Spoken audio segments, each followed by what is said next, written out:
That's identifyepi.com. Sponsored by AbbVie. We all hear the radio ads about the IRS. They tell you to be afraid, to be scared, and they try to frighten you into calling. I'm not here to do that. Tax Relief Advocates is different. TRA is here to tell you that if you owe money to the IRS, whether it's $5,000, $50,000, or $500,000, we have a solution. It doesn't matter if you're sitting in your car, at work, or with your kids. No matter where you are, call now. 800-575-9834. Don't lose hope. TRA can eliminate or reduce what you owe to the IRS. Generous programs are now available that can give you a fresh start. Our passion is taxes and helping individuals fix their IRS problems. We have over 1,000 5-star reviews on Google and an A+ with the Better Business Bureau. You don't need to be afraid of the IRS any longer. End your tax nightmare today by visiting us online at TRA.com or call 800-575-9834. That's 800-575-9834. Tax Relief Advocates. Real solutions for real people.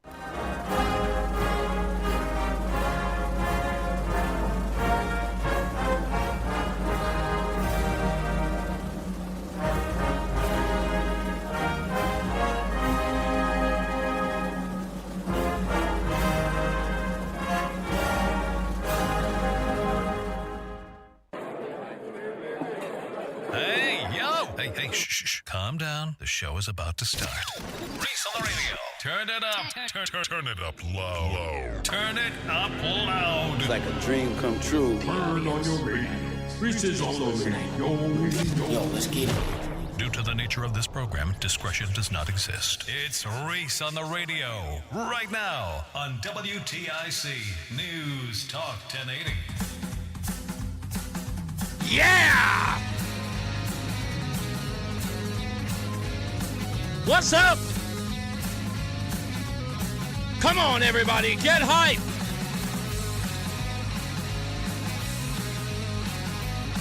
What's going on, all you scallywags, nutmeggers, conversationalists, and my favorite faves, the haters. It's Reese on the Radio on WTIC News Talk 1080.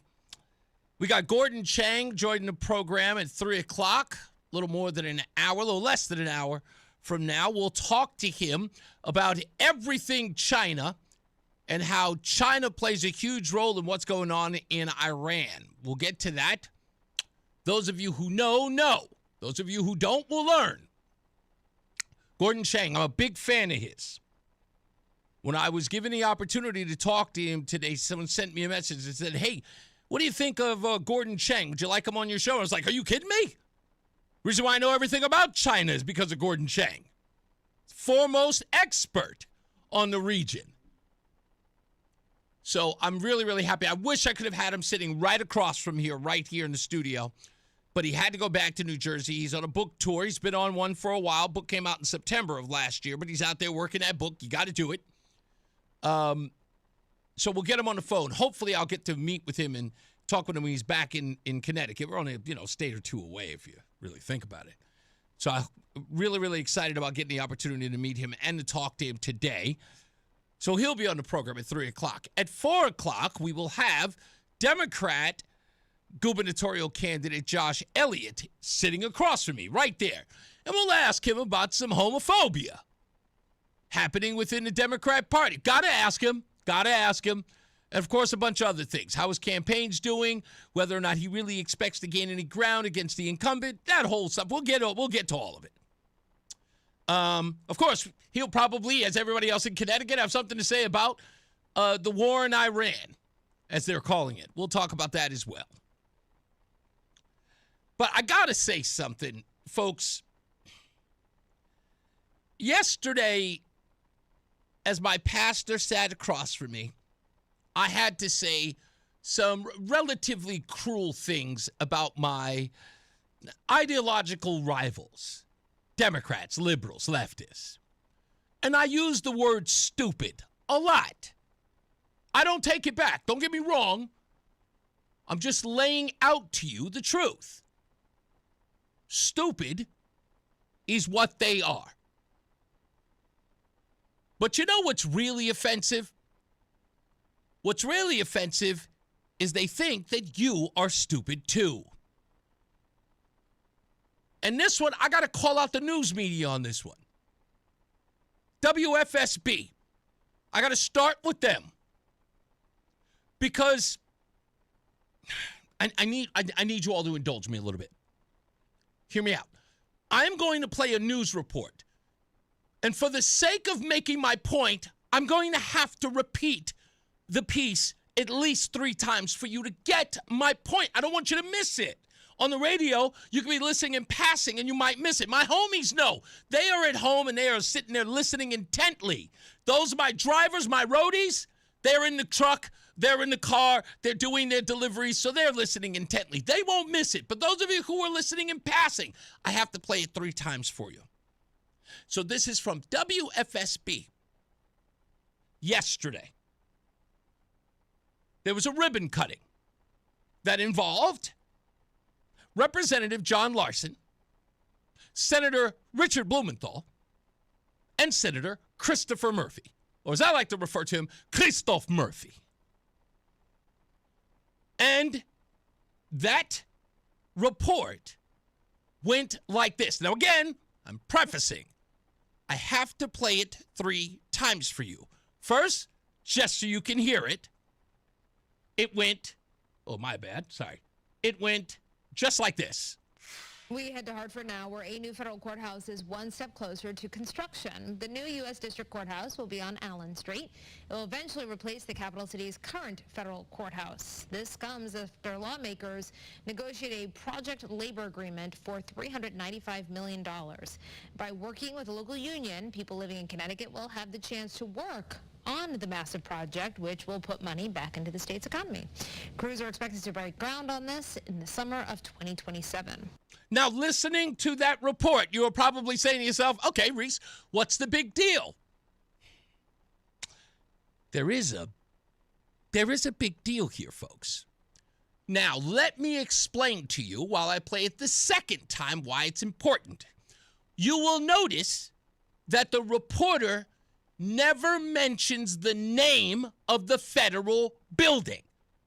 She never mentions the name of the federal building that will be, let's just say, moved out of. The name is important. Listen again. See if you hear it. Or, in this case, you don't hear it. We head to Hartford now, where a new federal courthouse is one step closer to construction. The new U.S. District Courthouse will be on Allen Street. It will eventually replace the capital city's current federal courthouse. This comes after lawmakers negotiate a project labor agreement for $395 million. By working with a local union, people living in Connecticut will have the chance to work on the massive project, which will put money back into the state's economy. Crews are expected to break ground on this in the summer of 2027. Did you miss it?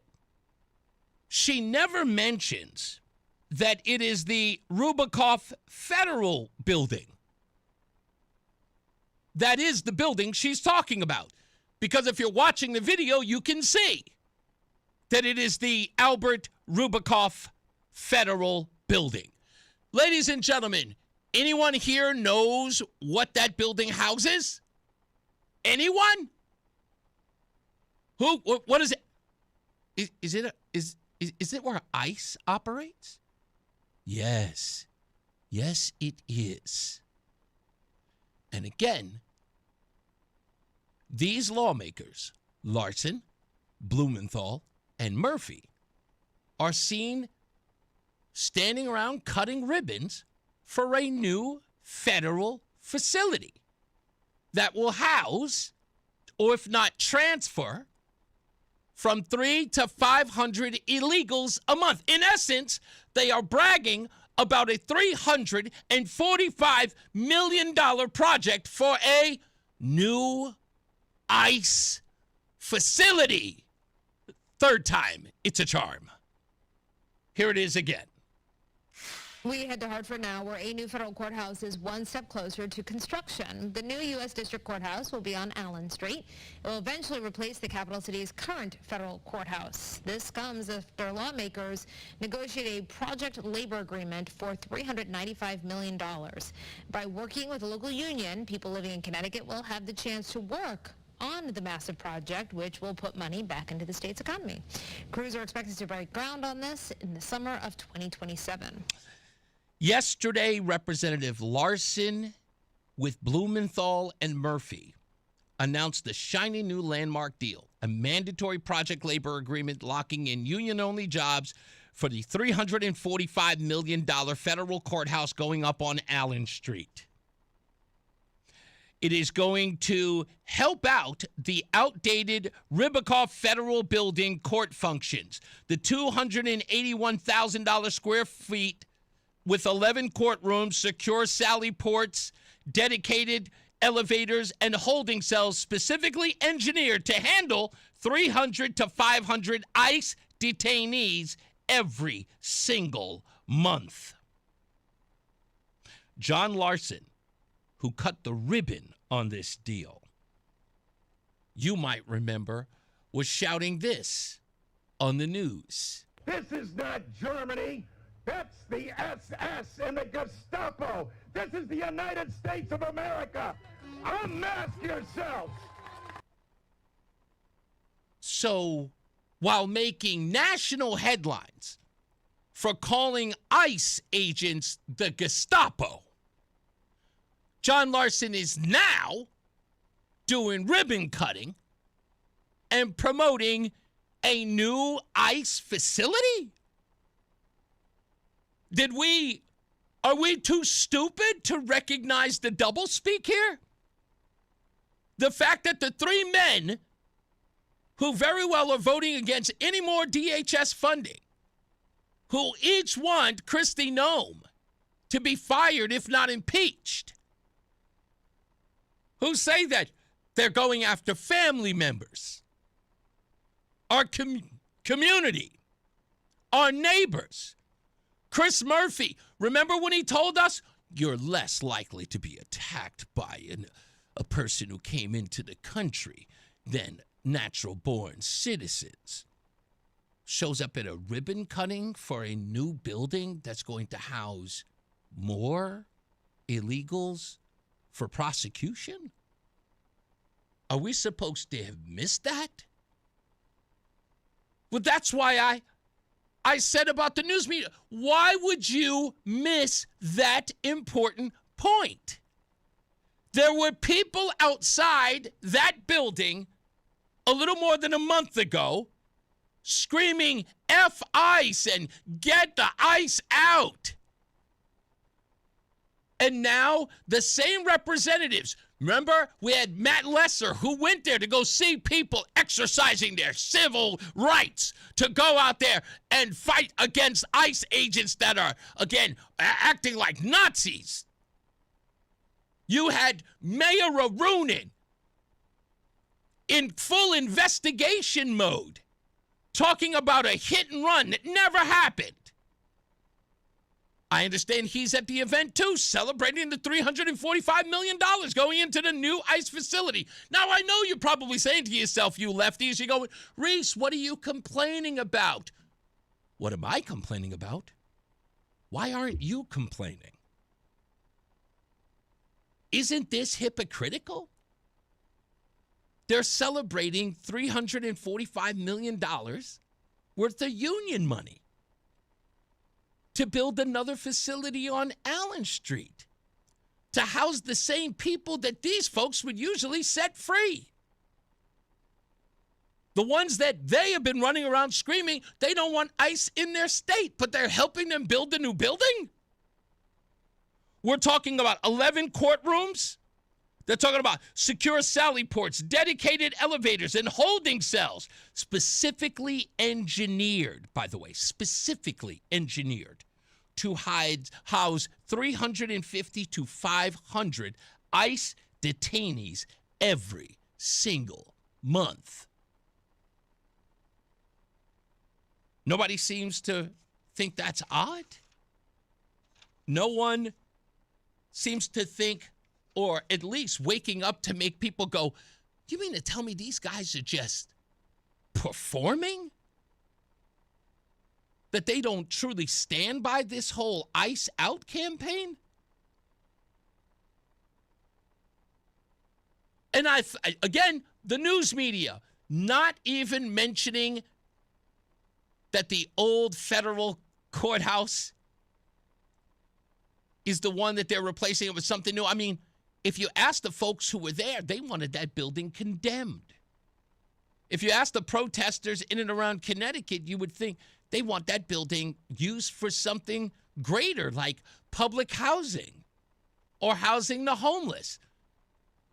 But here they are, three of the most prominent legislators in the country, if not just the state. John Larson's a national figure. Chris Murphy, national figure. Richard Blumenthal, national figure. Here these guys are shaking hands. Blah, blah, blah, blah, blah, blah. Great job. Blah, blah, blah, blah, blah, blah, blah. Selling the idea that this $345 million is doing the most good. And not one person thought. I mean, again, I find it fascinating because I looked everywhere. Wait a minute. Not anyone noticed that this was backwards? Not anyone thought, well, wait a minute. It's Larson, right? He was leading the charge on this New Deal. He was. These three men have done everything they can to demonize cops, to demonize ICE. These guys are responsible, if not, if I remember correctly, joining in with Indivisible and every other Soros outfit, showing up at their rallies, screaming about ICE agents, stopping the funding of DHS. Right now, didn't they just recently have Kristi Noem in a Senate hearing admonishing her? Even Republican Tom Tillis was talking about how disgraceful Kristi Noem has been.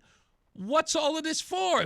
If behind everybody's back, or let's say boldly, because it really wasn't behind anybody's back, it was right in your face. The news media just kind of helped them cover it up by not calling it what it is, by referring to it as the old federal building, not thinking anybody would put two and two together. Now do you understand why I played it? That's the reason why I played it 3 times. Because I wanted you to make sure that you knew that no one was going to say that this was an ICE facility where the protests took place a couple of weeks ago. The place was the center of controversy a couple of weeks ago. Every newspaper or media outlet was covering the Albert Ribicoff building when the protest took place. Everybody was covering the story when Mayor of Hartford said that there was a hit-and-run incident. They all covered it. But then when they find $345 million to buy a new facility or to build a new facility, everybody just calls it the federal building. So that you could think, oh, it's just any one of the buildings in and around Hartford. It could have been any place. Because they didn't want you to recognize the hypocrisy. They didn't want you to recognize how silly they look. As I tell you folks all the time, pay attention to everything that they say, and especially pay attention to everything they don't say. And in this case, they're not saying a lot. We head to Hartford now, where a new federal courthouse is one step closer to construction. The new U.S. District Courthouse will be on Allen Street. It will eventually replace the capital city's current federal courthouse. This comes after lawmakers negotiate a project labor agreement for $395 million. By working with a local union, people living in Connecticut will have the chance to work on the massive project, which will put money back into the state's economy. And let's not forget what makes this so crazy is that they're promoting average citizens to take part in building the new facility. That all 3 of these men tell you on a daily basis are against ICE facilities in their state. Now they want you to ignore all of that and help them build a new one. Right? What about all the protesters?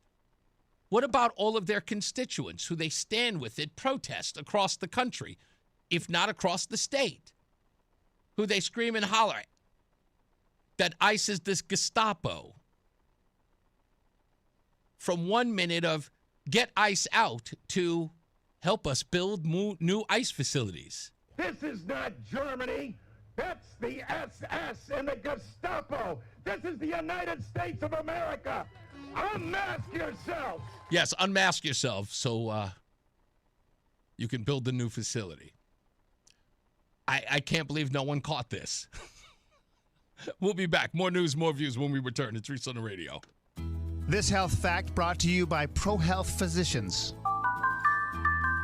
Did you know nearly half of all American adults have high blood pressure, yet only about a quarter of them have it under control? Hi, I'm Dr. Erin Wendt, a family medicine doctor with ProHealth Physicians in Ridgefield. High blood pressure or hypertension is when blood pressure is 130/80 or higher. These levels can damage your heart, brain, and kidneys and increase your chance of heart attack and stroke. Hypertension develops over time, usually without symptoms. Obesity, diabetes, stress, and family history can raise your risk. Checking your blood pressure is the only way to know if it's high. The good news, hypertension is often preventable, treatable, and even reversible. Being active, eating well, and managing stress can improve your health. Have questions? Talk to your doctor. Know your numbers and protect your future. Connect with the trusted local doctor you just heard from ProHealth Physicians. Call 1-855-CTMD-411 to schedule your first visit with them today. Or visit ProHealthMD.com to learn more about their care, expertise, and services.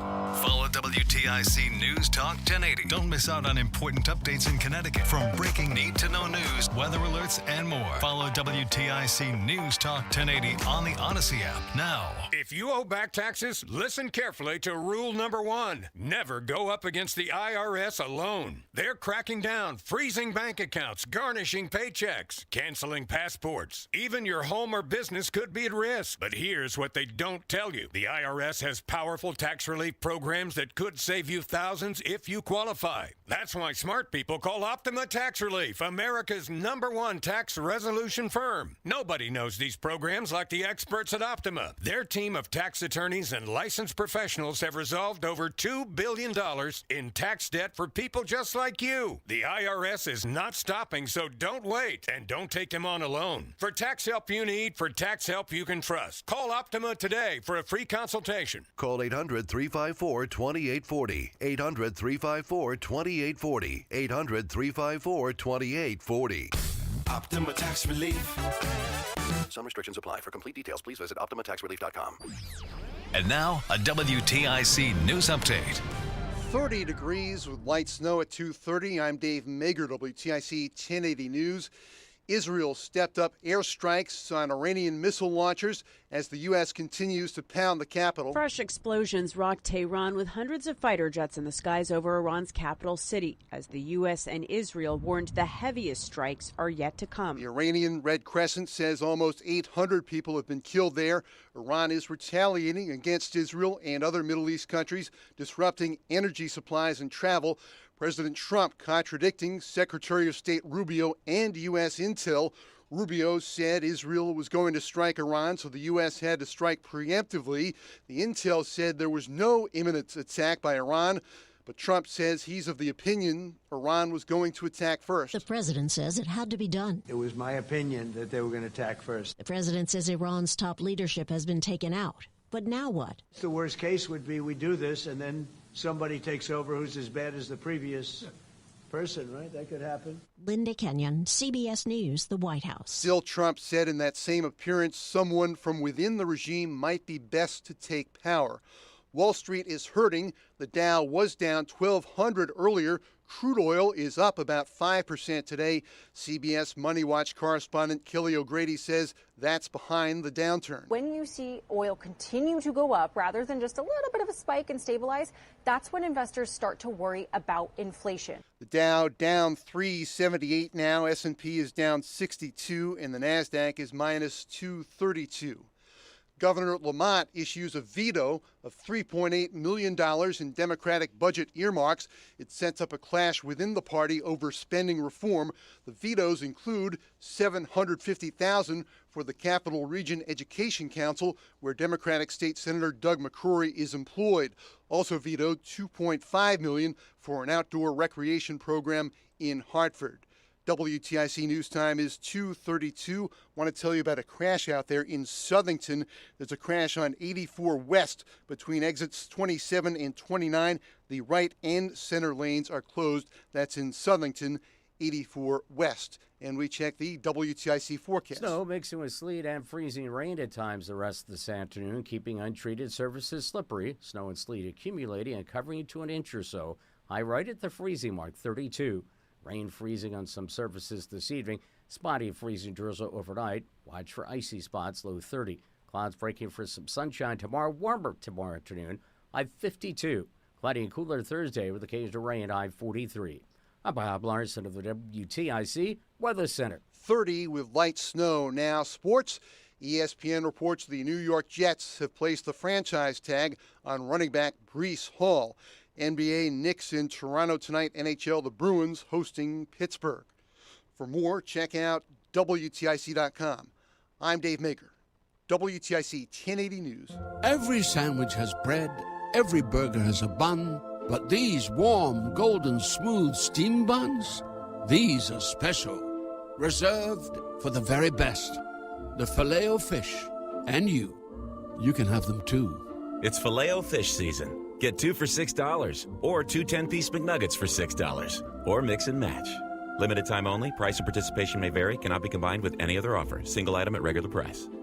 For all station contest rules, go to WTIC.com and click contests. That's WTIC.com and click contests. When was the last time you watched your home movies? Disasters strike unexpectedly. Every year, American families lose the one thing they'd run back into a burning building for, their family's memories. Hi, I'm Nick. And I'm Adam. We started Legacy Box to help save your family's most important recorded moments so you don't have to worry. Load Legacy Box with your old movies, film reels, and shoeboxes of photos. We work our digitizing magic, converting those memories right to the cloud so they're safe and accessible forever. It's fast, we always send your originals back, and it's done right here in the USA. Over 1 million families have trusted Legacy Box. Better Homes and Garden, Real Simple, and Inc. magazine are all talking about Legacy Box. New York Times columnist David Pogue says, have them digitized. I wish I'd done it sooner. Take action. Save your family's memories today with Legacy Box.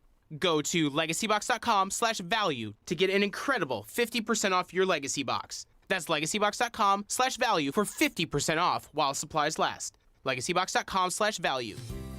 Brian Jackman here for Serta Pro Painters. It's time. We're about to go to springtime, and the spring sales event could get you 10% off qualifying projects through May the 15th. And Serta Pro, those folks are awesome. They're independently owned and operated right here in our community. They did my kitchen. They were there on time. The estimate was excellent, and they did, by the way, a great job. Serta Pro Painters. Schedule your free estimate online at CertaPro.com. That's Serta with a C. Why choose Affordable Baths? Because they're the only ones that give you the price up front. The other guys don't. The other guys install roofs, siding, windows, and doors. Affordable Baths installs bathrooms, just bathrooms, and they use Kohler fixtures. The other guys don't. Affordable Baths has a showroom that you can see, feel, and touch what you're buying. With the other guys, you'll never see your salesperson after you sign the deal. At Affordable Baths, they're with you every step of the way. So the question is not why would you buy from Affordable Baths, it's when will you work with Affordable Baths. Keep it affordable at AffordableBaths.com. If you love sports, this is the show for you. It's You Better You Bet with me, Nick Costos. Weekday mornings 9 to noon Eastern on the free Odyssey app and YouTube at The Costos. Bringing you the biggest NFL news, guests, and notes from the offseason while getting you ready to win the madness of college hoops. It's You Better You Bet with me, Nick Costos. Live and interactive Monday through Friday, 9 a.m. to noon Eastern. Presented by BetMGM. Download the Odyssey app and listen from anywhere for sports talk from people who love sports. At LendSeek, we know running a business takes heart, hustle, and sometimes a little help. That's why we stand with you with our exclusive AI lending platform, connecting you to over 100 funders, If you've been in business for at least 2 years with a minimum annual revenue of $500,000, you can get up to $1 million in funding in as fast as 24 hours. No collateral, no prepayment penalties, no red tape. Apply today with no cost or obligation at lendseek.com. That's LENDSEEK.com. Hi, I'm Joe with SimpleSaleUSA.com, and I buy houses cash. If you own a house and want to sell it fast at a fair price, call me at 203-896-4000. I can pay cash and close in as little as 7 days. I buy houses in any condition, any price range, and more importantly, anywhere in Connecticut. I'm a private real estate investor who buys several houses a month, and I want to buy more. I buy inherited houses, divorce houses, behind in payment houses. I even buy my tenant won't pay me the rent houses. Do you own a house that is trash and needs thousands of dollars in repairs? Great, because I love buying junk houses. I buy vacant houses, abandoned houses, condemned houses, and even foreclosure houses. If you own a house and want to sell it fast, call me at 203-896-4000. That's 203-896-4000. 203-896-4000. A Social Security update. 70 million Americans collect Social Security benefits today, and millions more will join soon. Now, a new study finds 70% of Americans don't get the full benefits they deserve. But recipients can use simple strategies to boost Social Security benefits by as much as $188,000 over a lifetime. Social Security expert Michael Allen says it's true and reveals 5 key strategies to increase your benefits. It's all in his free special report. Newsmax calls the report your best guide for bigger Social Security benefits. Whether you're getting benefits or soon will, you need the Social Security report. Get it free. Call 800-999-9690. 800-999-9690. We'll text it to you right away, along with President Trump's act cutting your Social Security taxes. Call now, 800-999-9690. 800-999-9690. Text and data rates may apply. Fan of WTIC? Then do us a favor. Download the free Odyssey app and favorite WTIC. As I said, if you're just joining us, author, and I'd like to call him probably geopolitical genius when it comes to China, Gordon Chang is going to be here on the program in a little less than a half an hour. We'll have him on the program for a little bit.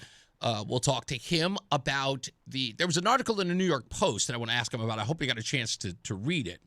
That sort of breaks down how, I guess in the author's opinion, that Donald Trump, in attacking Iran, is truly choking off China and Russia, which many people have already known. A lot of people have sort of missed that nuance in the news cycle, or people, the pundits, as it were. They sort of miss all of that. But it is a very key point in all of this. And, the breakdown of the article pretty much goes like this. And I want to explain it to you, for those of you who don't, who won't take my word for it or listen to the show on the left. It's like, Reese, what do you know? Trust me. I'm not spewing this like some, novice. I've paid very close attention to this entire ordeal, especially as it relates to Iran and the Muslim world, but definitely how it relates to China and Russia. So you have sanctions on Iran. Iran has got to survive. And it has oil. But it can't sell that oil to anywhere else in the world. You can't say death to America and then sell it oil. Not in any meaningful way. You can't say death to Israel and sell it to them either. You can't. You probably could. It's not like the UK can't go rogue. It's not like France can't go rogue and, buy a couple 100,000 gallons from them. But that's kind of what the sanctions are for. Presidents come in and put sanctions on Iran, barring any other Western country from taking any oil from them. And that way you destroy their economy. It's the core of most economies. But China and Russia, they don't have to care what the United States does as far as sanctions on Iran. Yeah, what U.S. sanction, it means nothing to us. I'm Russia. I'm China. I'm going to buy the oil anyway.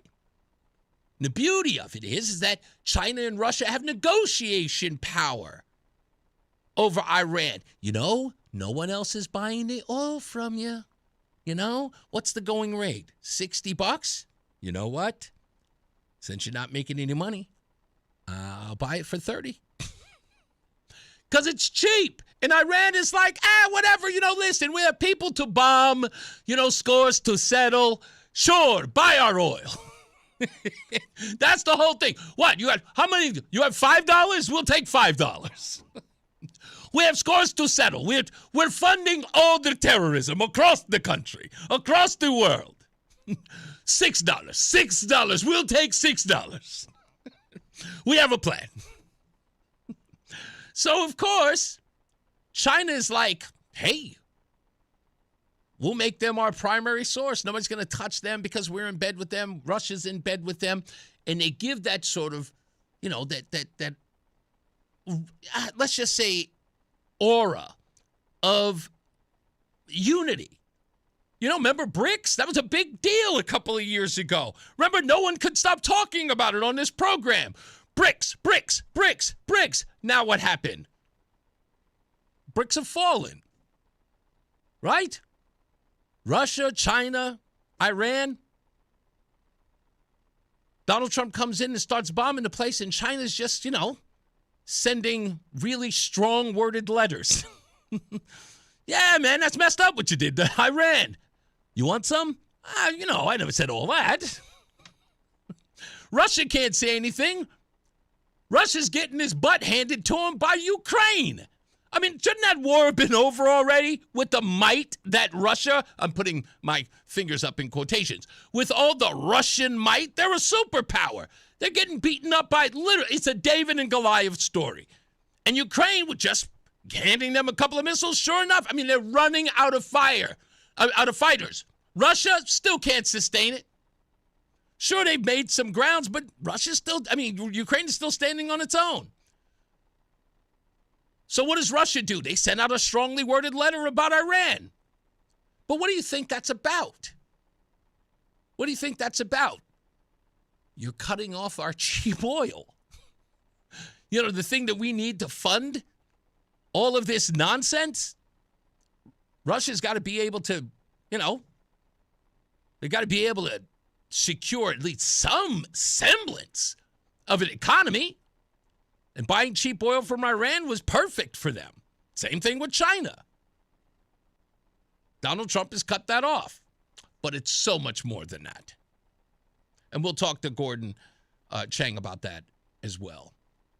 It sounds crazy, but and I know, I'll say this because I know that it seems mean-spirited, but it's true. Everyone who is opposed to the actions in Iran is short-sighted on purpose. They were short-sighted on Venezuela as they are short-sighted on Iran. Why? It's simple. With the exception, well, you know what? I'll add Greenland just for the sake of argument. All of this is a pattern. Donald Trump goes after the Panama Canal. The Democrats and the pundits go nuts. What? The Panama Canal? What's that about? Then they find out China has taken it over. Oh, China in Panama? What? Donald Trump goes after Mexico for fentanyl crossing the southern border. Yeah, that's not that much. What's the big deal? Who's supplying them with the fentanyl? China? Oh. Started to put together. Venezuela. We raid Venezuela, get out Nicolas Maduro. News reports, little smatterings of it. They find out who was in Venezuela at the time that they pick up Nicolas Maduro and his wife. China? What were they doing there? That's odd. And now Iran. And then all of a sudden, it's China again. They are never going to talk about those things. They will put them here and there just to say, sure, we reported on it. One little byline. Incidentally, China operatives are here. Incidentally, Chinese military weapons were here. Just a little byline. Yes, we reported on it. They all know if there was an if there was any objectivity in any one of these places, they would see that all of this is strategic, line by line by line. You cripple them. We could, by the way, it has never been a secret. We could have always taken out Iran. It's never been a secret at all. We could have always done it. But for 47 years, people talked about it. They yammered on and on about it. But everybody knew that we could. And they also forget another thing. This is the other part that I don't seem to understand. While everyone is arguing, as Jessica Tarloff did on the 5 yesterday, she was saying that this wasn't the United States. They were following Bibi Netanyahu. That's who Trump was fighting. His best friend in the Middle East. Bibi Netanyahu wanted this war, and Trump went along. Like, all of a sudden, now Trump's the follower. Okay, yeah. Okay, blah, blah, blah. Right? But guess what? Everybody's missing the nuance. Israel is supposed to be the most hated country in the Muslim region, aren't they? For decades. They had to be fearful of Arab nations surrounding them in the region. In fact, it's a part of every argument. We have to help Israel because they're surrounded by people who want to wipe them off the face of the earth. We sit here today with the one thing that everybody's paying no attention to, not a bit. Who's helping Israel other than the United States in the war effort? Who has joined in? Arab countries? You mean to tell me Arabs and Israelis have taken up a fight against Iran? And for those of us who are old enough to know, what universe, what multiverse would you have seen that happen even in the Reagan era? It would have been unheard of. In the Clinton era, the Herbert Walker Bush era, the W. Bush era, you'd have never seen it. But yet you're seeing it today. I said to you yesterday, there's a video of a crowd of people in Washington, D.C., Israeli flag, Iran flag, and the United States.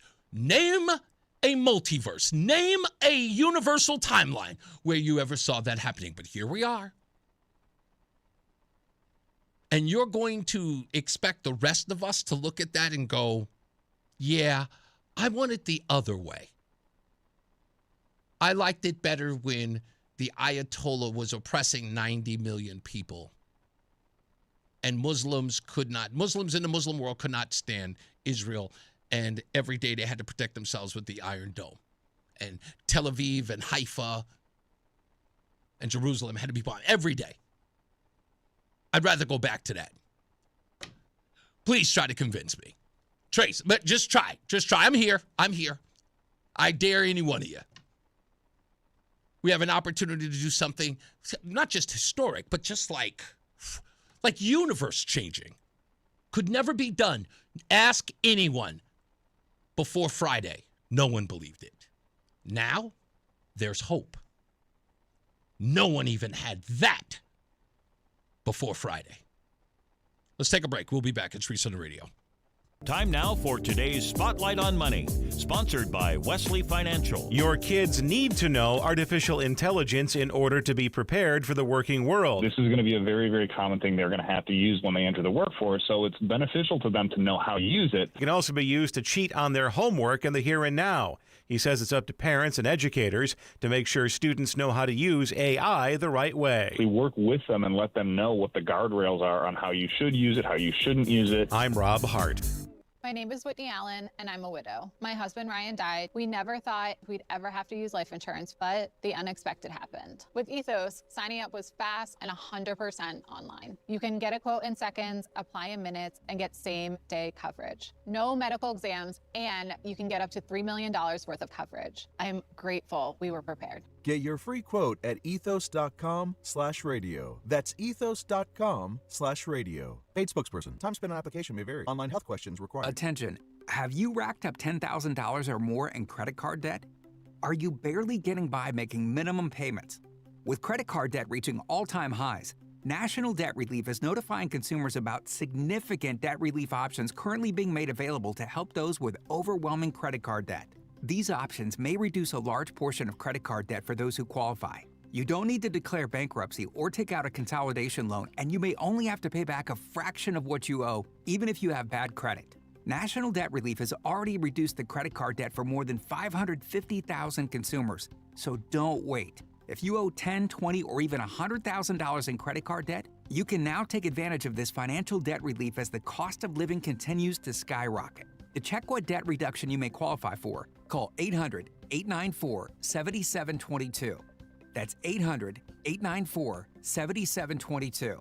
Again, 800-894-7722.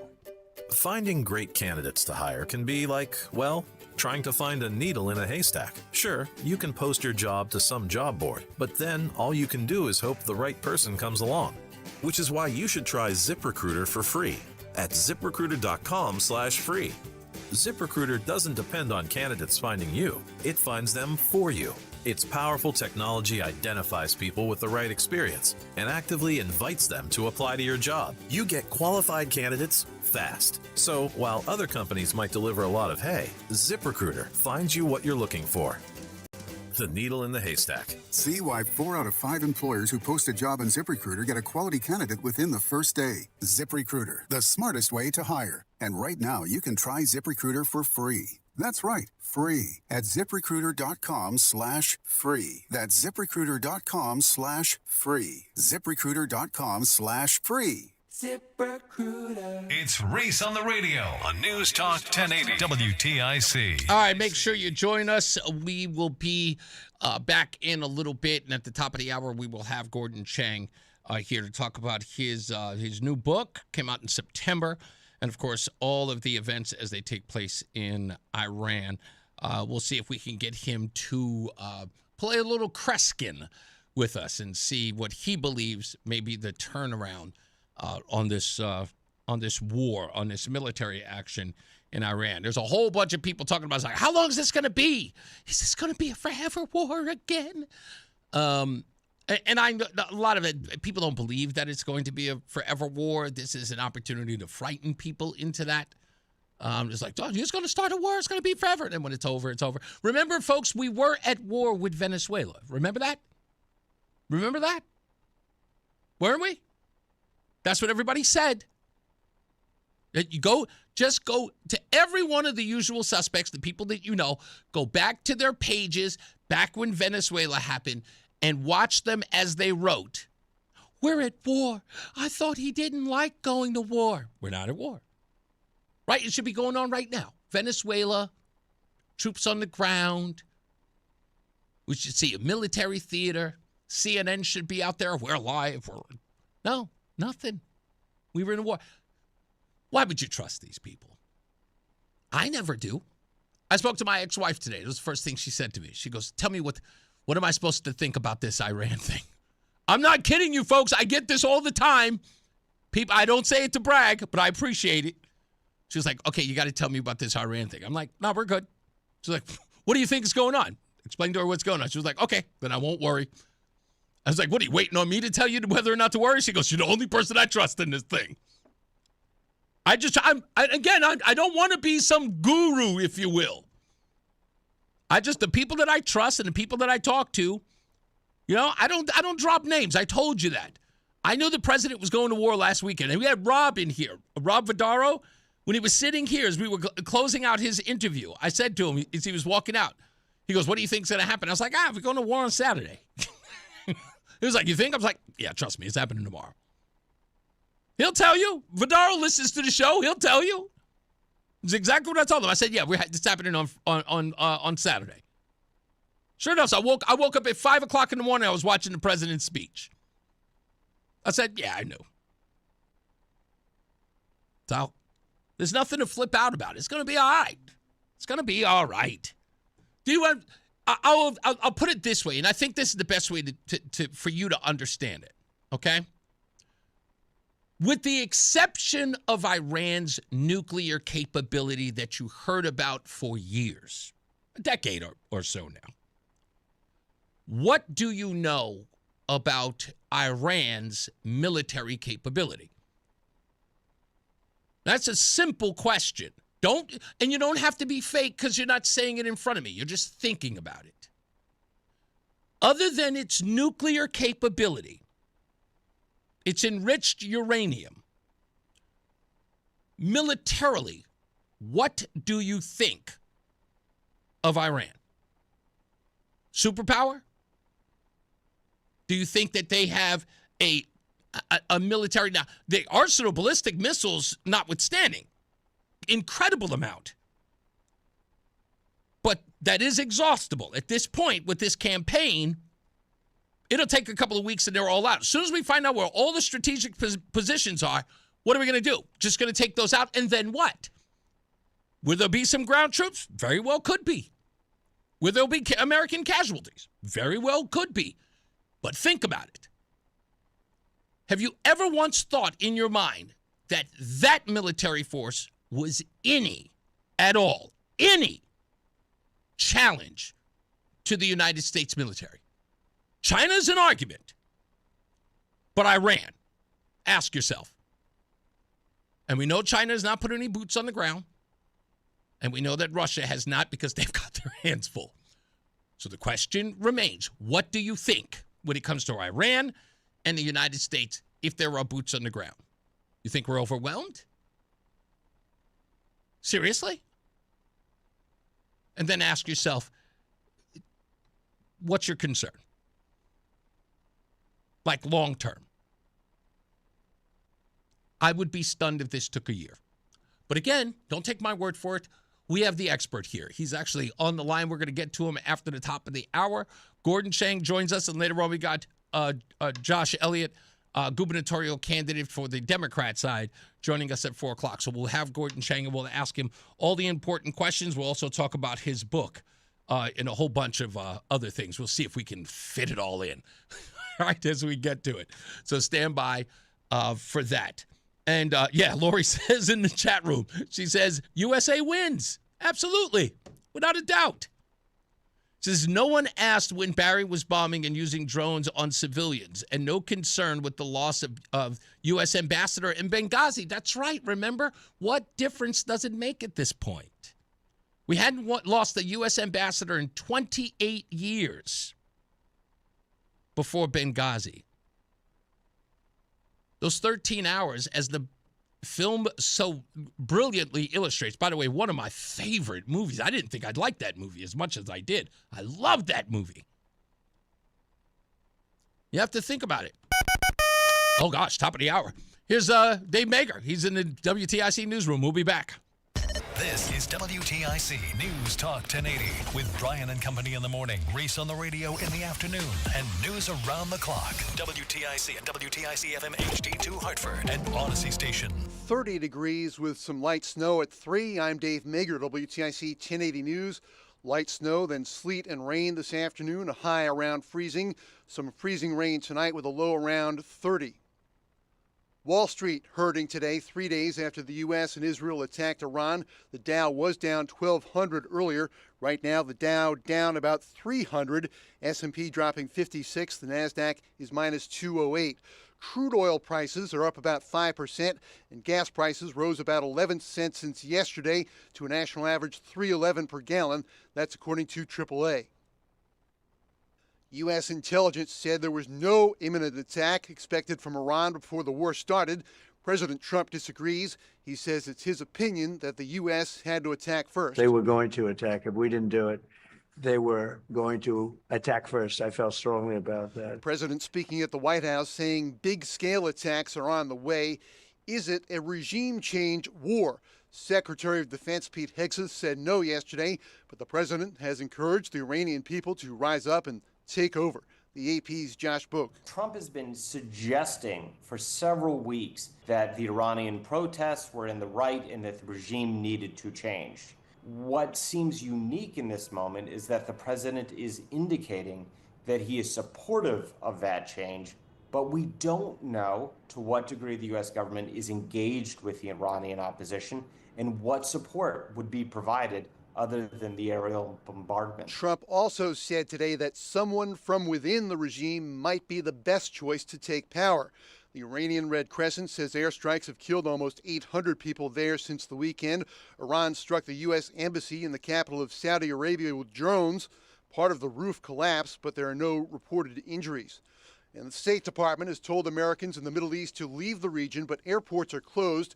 Now the U.S. says it's organizing evacuation flights, and Democratic Congressman Joe Courtney thinks the administration should make sure Americans who want to escape can do so. Other governments are sending planes over there to pick up their nationals, but so far the U.S. Embassy has said pretty much, do what you can, which is not very helpful. He tells WTIC's Brian and Company some students in his district are stuck in Dubai with no way to get out. The State Department has been forced to close several embassies to the public and shut down at least one consulate. Homeland Security Secretary Kristi Noem is blaming allegedly violent protesters for chaos on the streets of Minneapolis, where ICE agents killed Americans Renee Good and Alex Preddy. She appeared before the Senate Judiciary Committee. Senator Richard Blumenthal asked her about Miramar Martinez of Chicago, who was surrounded by ICE agents and shot. And one of them pulled out his gun and fired at her moving vehicle, hitting her 5 times. She almost bled to death. Wouldn't you agree that shooting Miramar Martinez on her way to donate clothing at her church, a United States citizen from Chicago, is wrong? Sir, I don't know the situation or the case. I'll look into it to ensure that all the procedures were followed properly. I'm glad you'll look into it. Miramar, by the way, was falsely charged with impeding law enforcement, but the case actually fell apart. The judge dismissed it as being trumped up. Noem blames Democrats for the current congressional funding shutdown, calling it reckless. Democrats are seeking reforms from ICE. The midterm elections getting started with primary day in Texas, North Carolina, and Arkansas. There are Senate primaries with Democrats Jasmine Crockett and James Tellerico facing off in Texas, as incumbent Republican John Cornyn faces Attorney General Ken Paxton and Congressman Wesley Hunt. In North Carolina, Democrat Roy Cooper and Republican Michael Whatley are the favorites for their Senate nominations in their respective parties. Again, on Wall Street, the Dow down 282, S&P down 54, the NASDAQ off 199. And we check the WTIC forecast. Cloudy and cold the rest of today with snow and occasional sleet and freezing rain. Untreated surfaces will be slippery, snow and sleet accumulating up to an inch or so, high 32.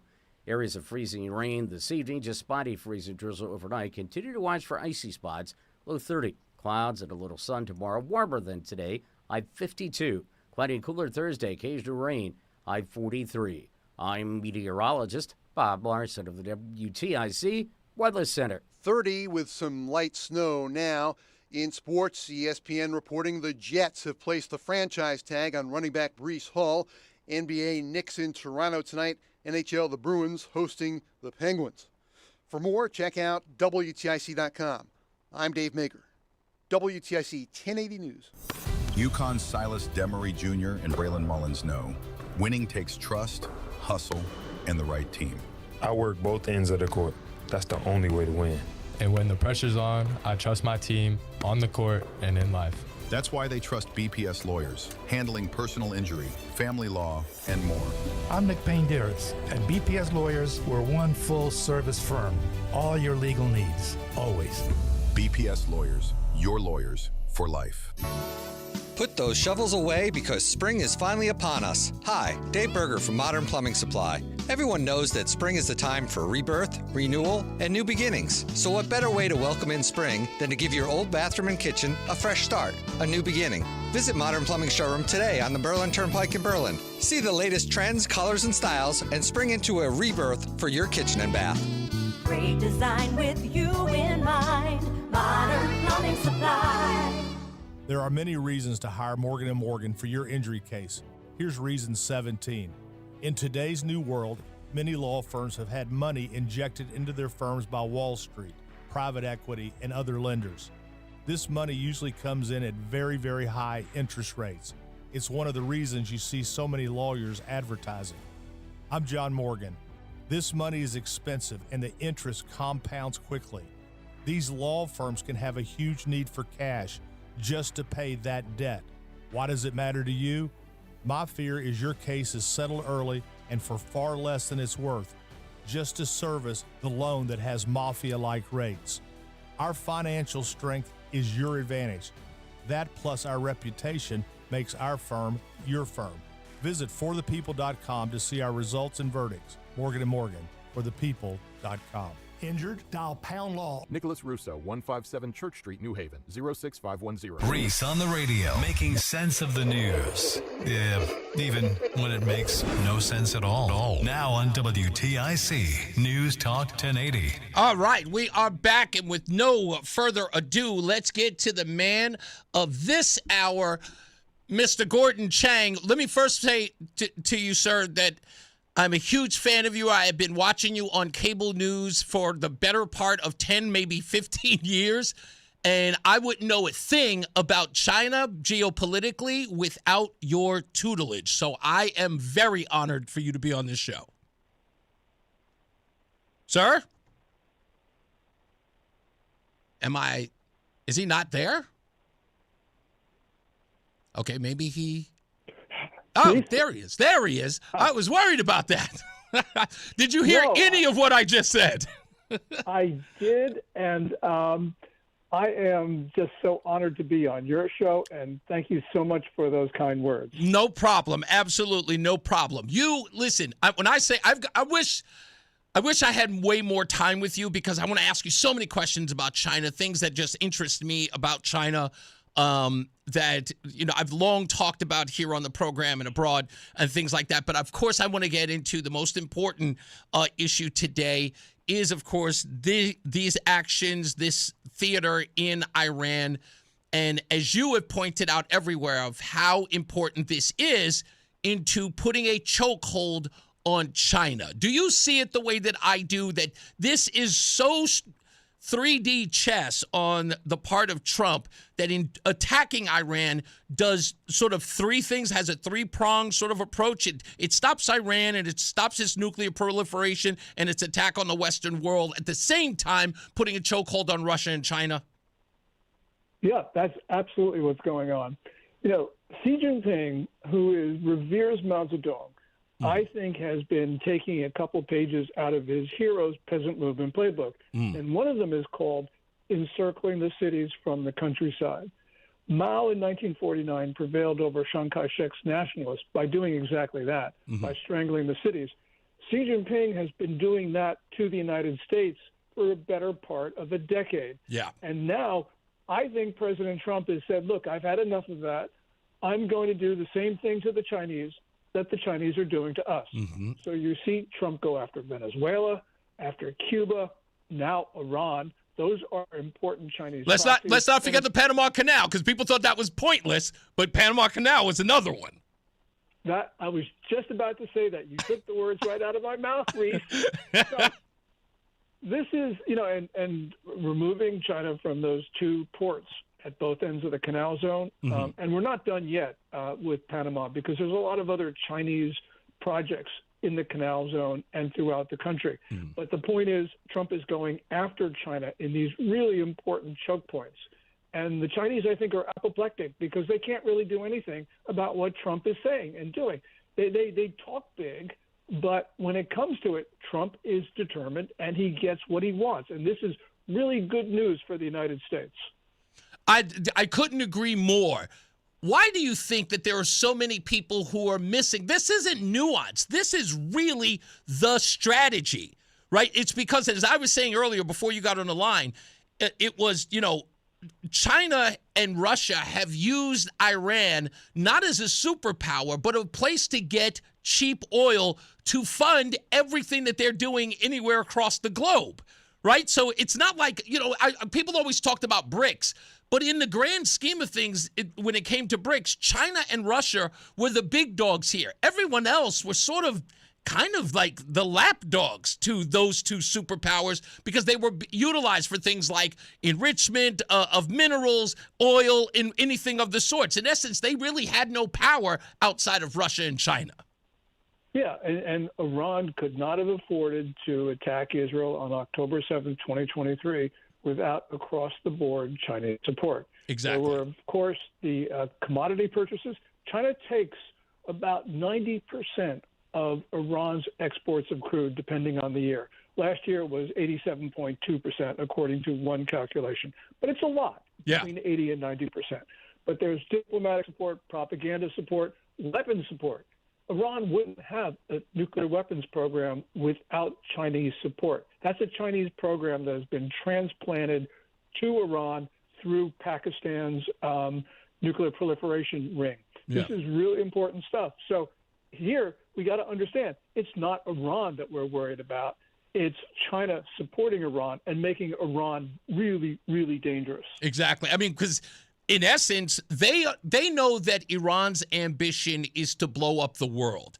So imagine you're China, in essence, kind of holding Iran on a leash, which is saying that, they give them an opportunity to bite here, to bite there. But China, in essence, sort of having that stronghold over Iran, if you eliminate the mullahs, you eliminate the Ayatollah, they no longer become that animal, so to speak, that China or Russia can control. Like once they're out of the game, once Iran is out of the game, you sort of keep China and Russia at bay to some degree, but a large degree, if any. That's a really perceptive comment you made. I mean, the Chinese look at, for instance, North Korea as the crazed dog in the cage. Well, they're doing the same thing with regard to Iran. So Iran disrupts the world. And by the way, Mao Zedong also had a policy of creating chaos to disrupt the world, which is what Xi Jinping has been doing also through Iran. So this is really, when you look at it, this is a Chinese proxy. And this is Beijing acting, and you're absolutely right. That's what's at stake right now, and people don't get it. So thank you very much for raising that.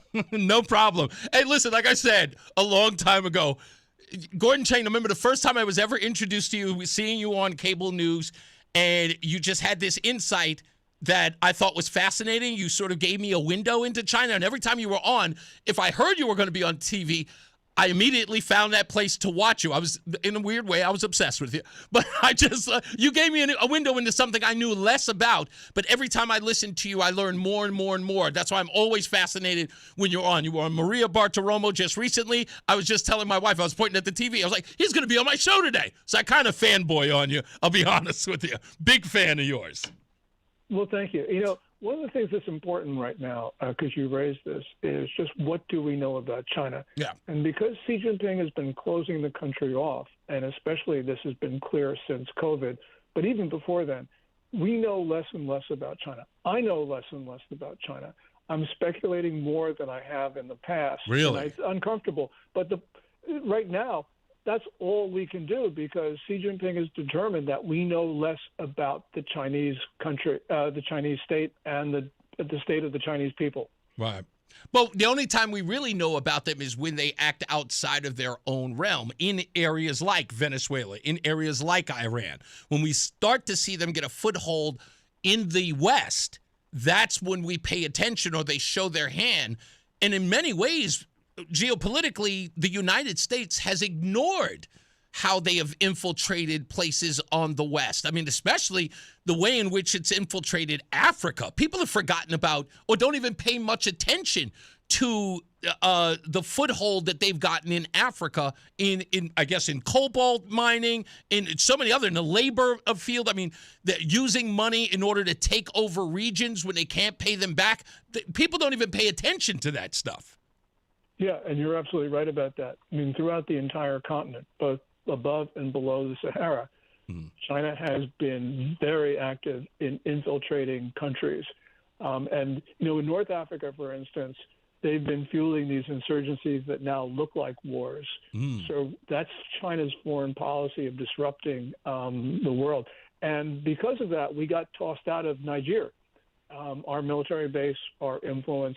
And that was because the Chinese have been fueling the insurgency there, as they have elsewhere throughout North Africa. So you have a new book out, came out in September. It's called Plan Red. Talk to me a little bit about, I mean, I know your books are usually about China, but tell me about this book that is different from the other books you've written. Yeah, I talked about how China is assaulting the United States. In May 2019, People's Daily, which is the most authoritative publication in China, carried a landmark editorial that declared a people's war on us. People's war is a phrase that's important in Communist Party thought, and it means total war. And we are not paying attention because, for instance, on January 31, Las Vegas SWAT and federal agents found and raided that home in Las Vegas, which looks like a biological weapons storehouse. That's correct. For the Chinese, because they seized more than 1,000 vials of a substance or substances that were making people deathly ill. That's according to the housekeeper who called it on to the authorities. And this is a facility that was owned by somebody who is going to go on trial next month on federal charges for running a biological weapons lab in Reedley, California, which had at least 20 pathogens, some for deadly diseases like Ebola, and almost 1,000 mice that have been genetically engineered to spread disease.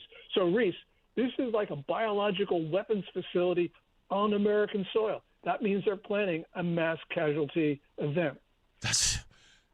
Okay, now I'm going to ask you a political question that may sound partisan, but this is important to the argument. I think it is. Many people may say it was like, you always want to break it down to left or right. This is important. Tell me if this is true. Based upon where we're finding these biolabs, and I remember there was a report by James O'Keefe that covered one of the ones in Nevada, in fact, and another one it was in California. I apologize. It was a couple of years ago in California. Is it my understanding or your understanding that these biolabs are showing up in places that are usually pretty lenient as far as immigration or these kind of activities? In other words, are they going to California because California is relatively hands-off when it comes to what people do in that state? That's a great question. I don't know the answer to it. Okay. You're obviously right. I mean, California has been very lenient, under Governor Newsom. So that could very well be the case. Right. No, but the reason why I asked that is because, I look at this as far as even areas of fraud, right? You're always going to go to the community where the state or the state government tends to look away when it comes to certain things. I mean, I look at Connecticut and I go, I talked to Justin Elliker in New Haven when I said, do we know who the illegals are in our state? And he goes, well, we don't ask, we don't tell. Well, imagine what that will breed if somebody knows that Justin Elliker in New Haven doesn't ask and doesn't tell about my immigration status, where I come from, or what I've done in my, my previous life in my previous country. If I have nefarious ideas on this land, I can do it in New Haven because they don't ask and they don't tell. Yeah, and I think that's a really important point, because you're not going to go to Alabama, or you're not going to go to Florida, or you're not going to go to large parts of Texas, because there the authorities are going to enforce the law. And thank God that they will, because we know there are a lot of dangerous elements in our country, Iranians, Russians, and Chinese primarily. Yeah.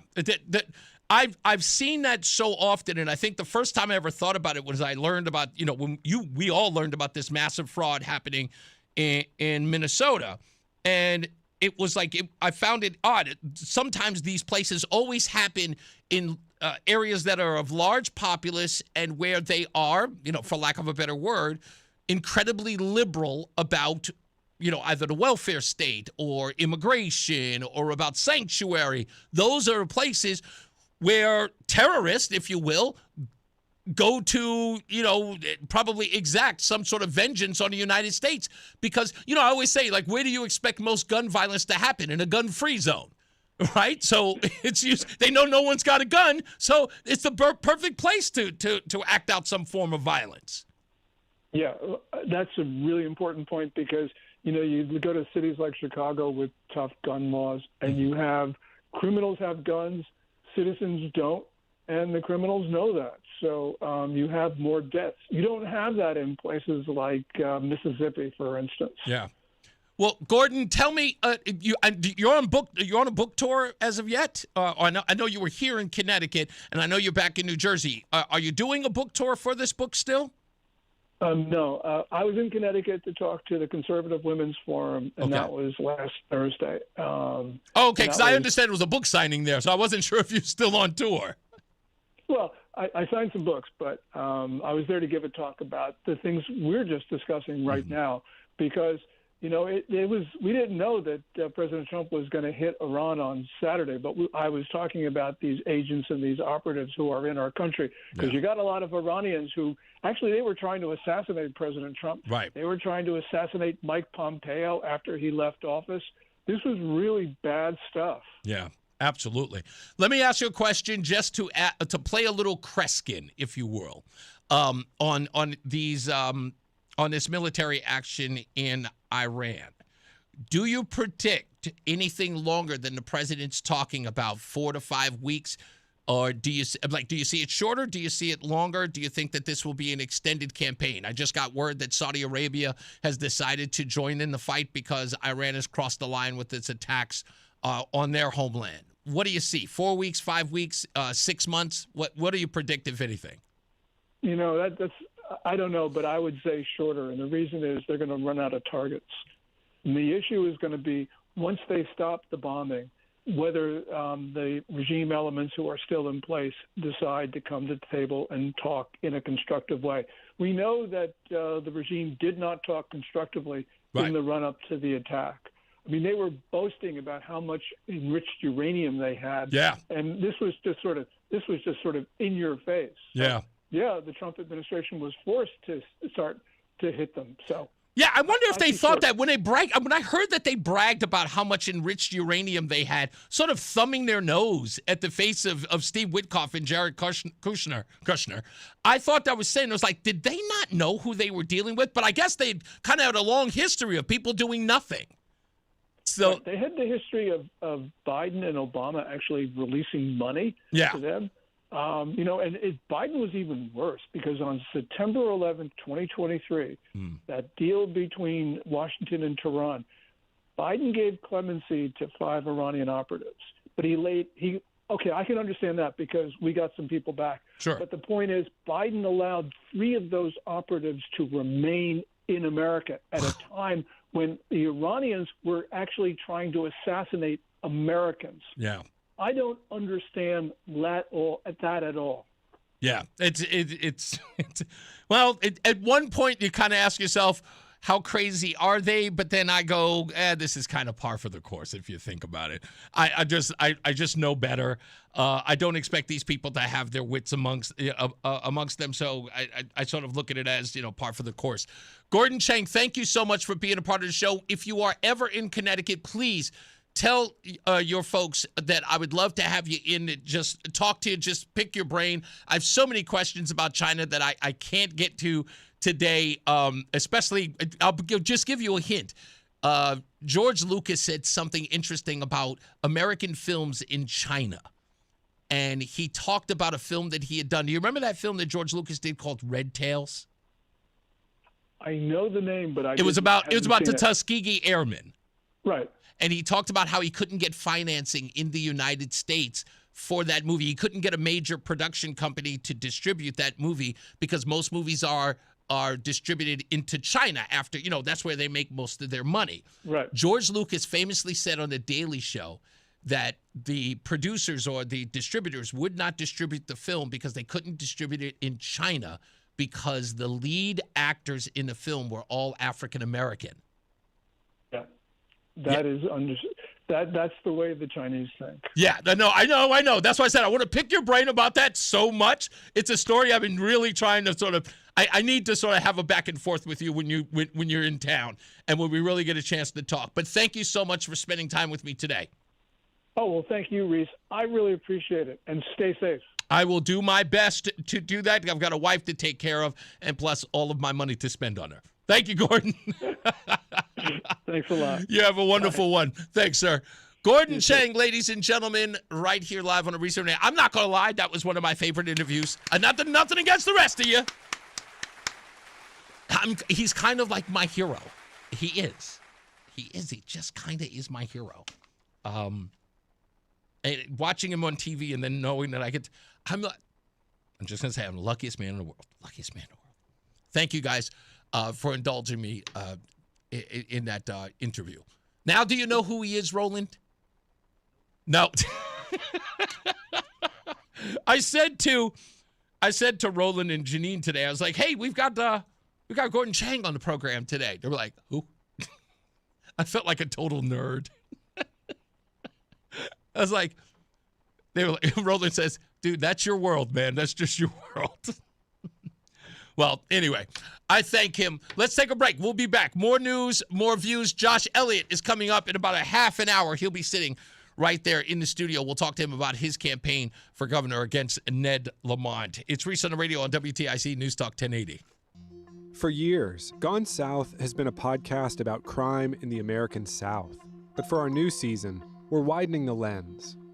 Through deeply reported, narrative-driven stories, we're digging into the myths, scandals, and power structures that still shape the South, and, in a lot of ways, the country itself.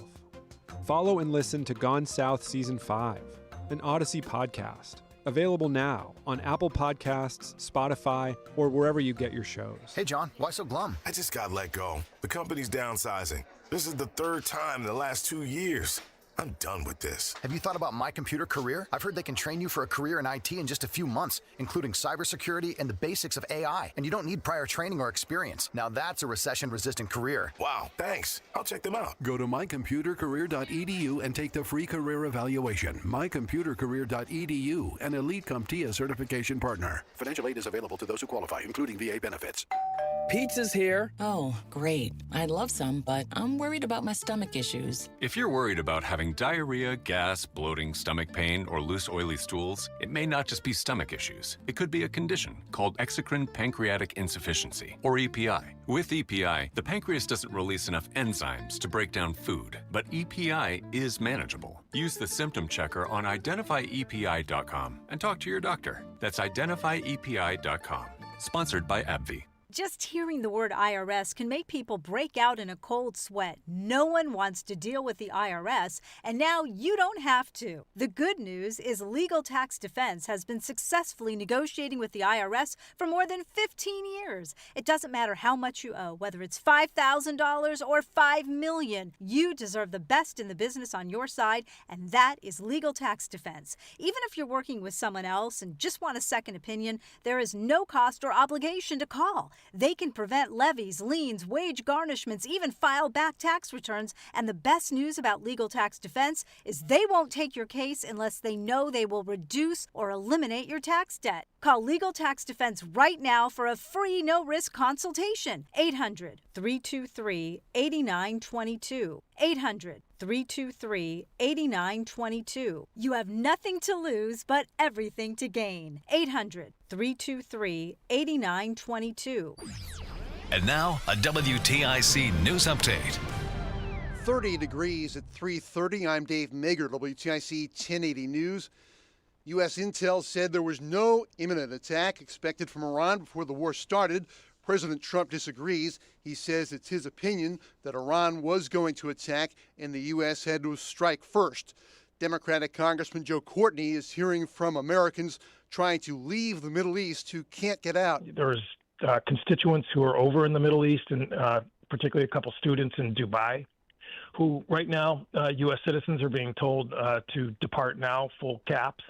The problem is there's no commercial flights. Courtney was on WTIC's Brian and Company. The State Department now says it will organize flights to lift American citizens out of the Middle East. Secretary of State Marco Rubio just talked about Americans stranded overseas. Rest assured, we are confident that we are going to be able to assist every American. As I told you right now, we have about a little over 1,500, maybe closer to 1,600 Americans requesting assistance, and we know that we're going to be able to help them. It's going to take a little time because we don't control the airspace closures. Airspace across the Gulf is closed and major airlines have canceled flights. Other travelers are marooned on cruise ships that can no longer sail the Strait of Hormuz.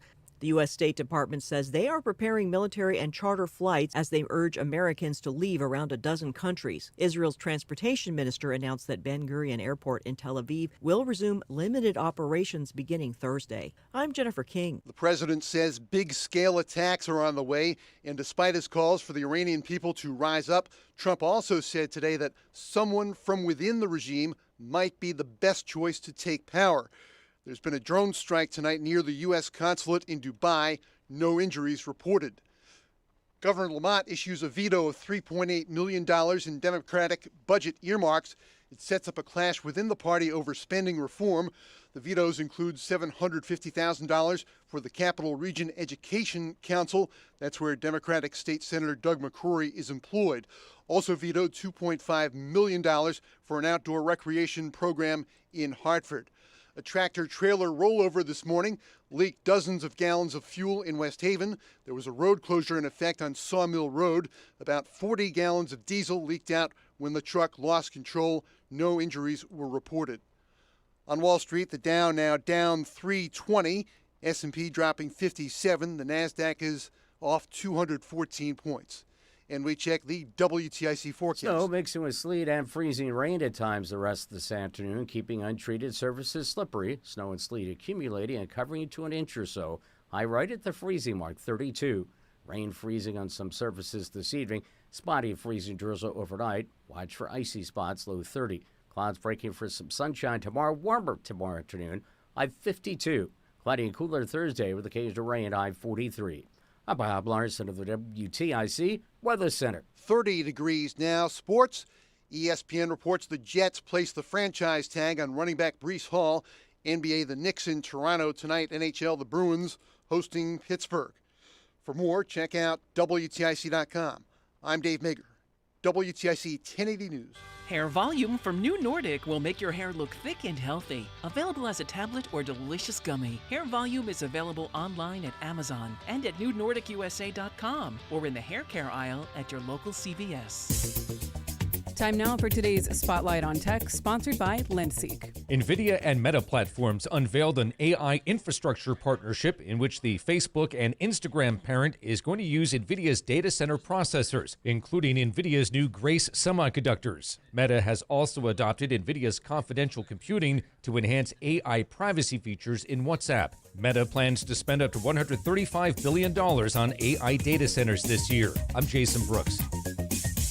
Last month, my business cash flow got tight. Sales were slow, invoices were late, and payroll was coming fast. My business is everything, and people rely on me. I can't let them down.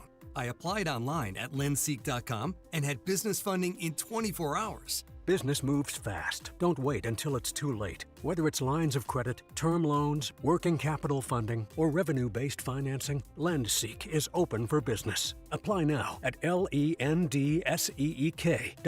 Brian Jackman here for Serta Pro Painters. Listen, I had an incredible experience with them. They gave me a great estimate. They were there on time, and when they came to paint our kitchen, they were in and out, and when they were gone, it was like they were never there, except they left a beautiful kitchen. Maybe it's time for you to take a look at their spring sales event. You can get 10% off qualifying projects through May the 15th. Serta Pro Painters, they're independently owned and operated right here in our community, so you might want to give them a call. Start spring off right. Schedule your free estimate online at CertaPro.com. That's Serta with a C.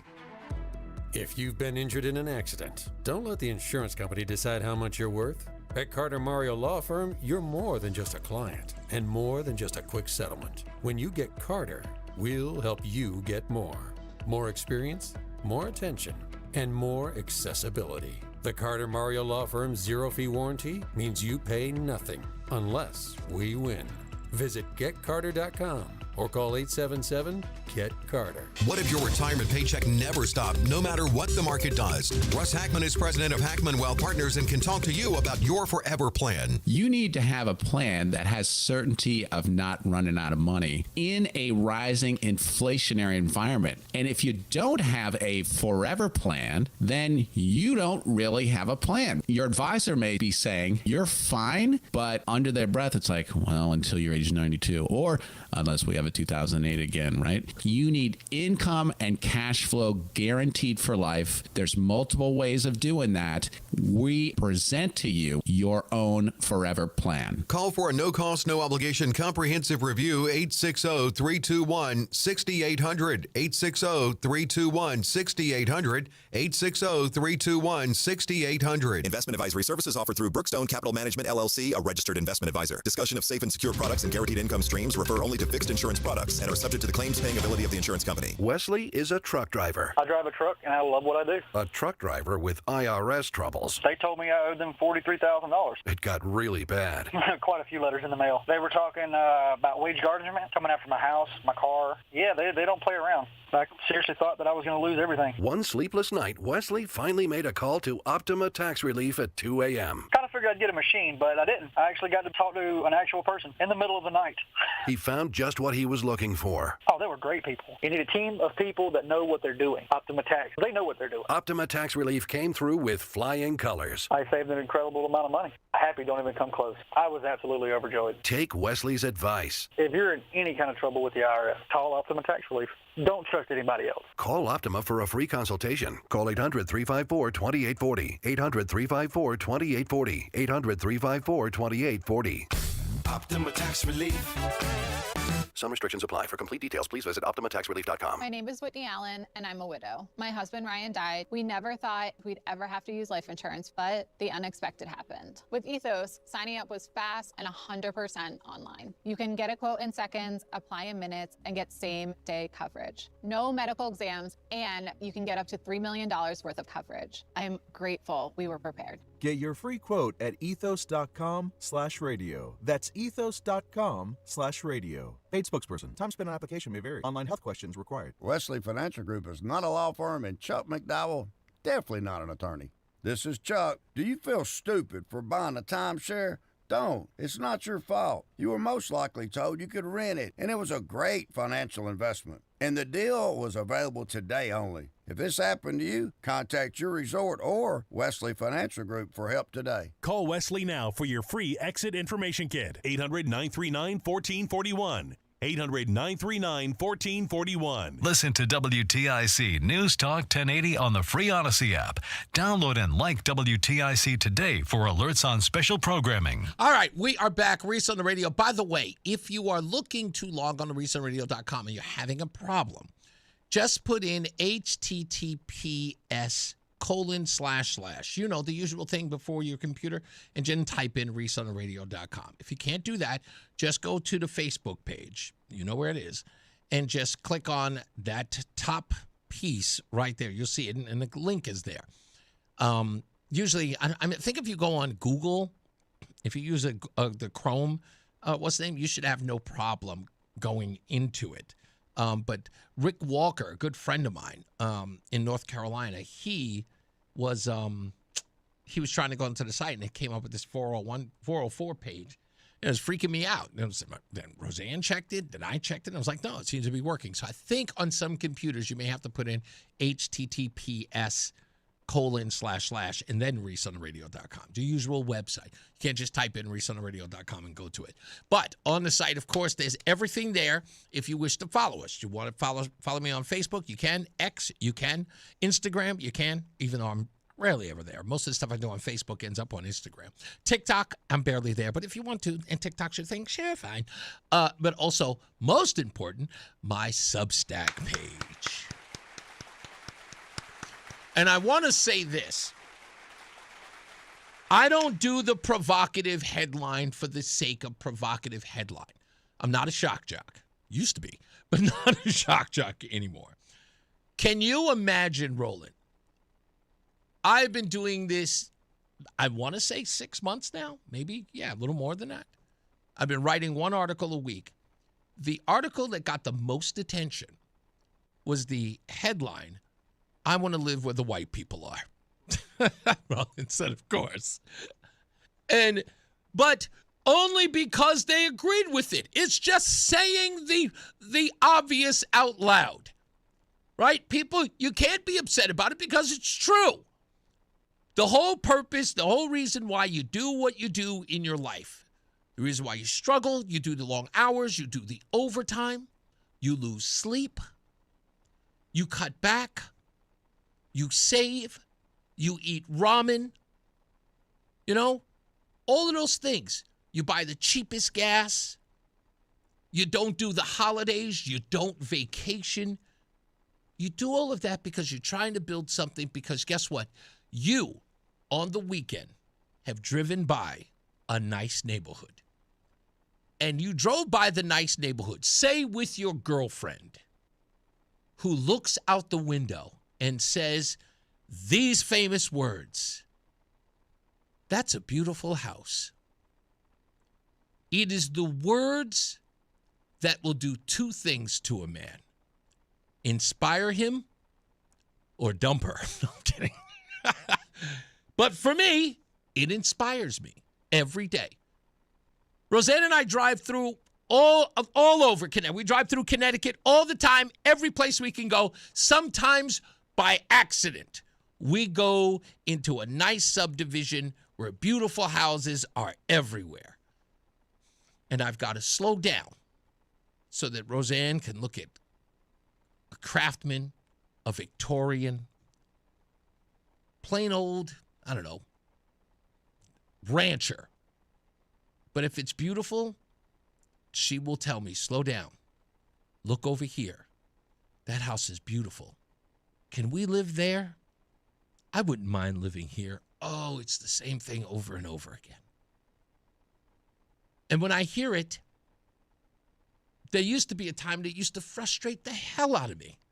No, honey, we cannot live here. No, we have to be in this town. It's close to the work. No, honey, that house is $1.5 million. But I will tell you, and I'm going to tell you something that a lot of people won't admit.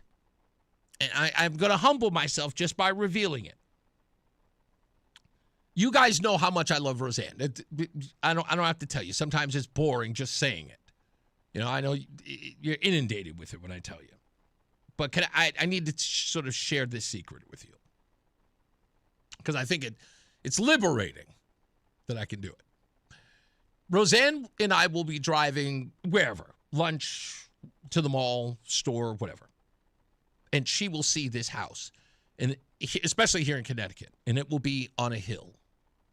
And the lawn is manicured, and it's just beautiful. You look at it and you just go, wow. And Roseanne will look at that house and she'll go, I wish that was my house. Couldn't we live there? Wouldn't you want a house like that? Now, I have got to be a grump. I got to be a Grinch. No, honey, we can't live there. For whatever reason I could think of at the time. Honey, this is an hour away from Farmington. I'm not driving an hour to live in this house. My whole life would be commuting. But you know what I think to myself every time? I say, man, I wish I could buy that house for her. I wish I could. I wish I could win the lottery tomorrow, just so I can give her that house, just to see the look on her face, just to know that she would be the happiest, most elated person in the world. If I can walk in one day with that deed and just say, hey, remember that house you saw? And just watch her lose it, watch her cry, blubber, the whole thing. I do. I can't. I could not stop myself when she does it. Every time. I'm not going to lie. Every time she sees a house and she is completely floored by it, I immediately start to think, damn, would it be cool? Wouldn't it be cool if I just got that lucky and I could buy her a house? Oh, what if I ended up, getting a great radio deal? I can dream. and I could just buy her the house. I do it every time she does it. Every time. So when I was writing that article, that's what I was thinking about. I'm a kid where I know this to be true. I'll ask a lot of people. Roland, you might even be able to help me on this. So grab the mic for a second, because if you've never experienced it, then the whole story is lost. But I'm almost positive you can.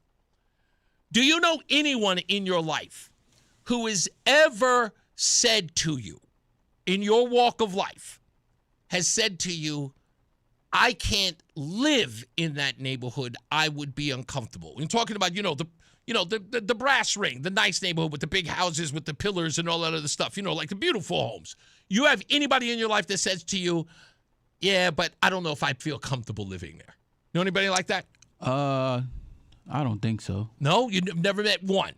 So every person you've ever grown up with, Louisiana, Bristol, wherever, New Britain, everyone you know from your community would look at that house and go, hell yeah, I would live there.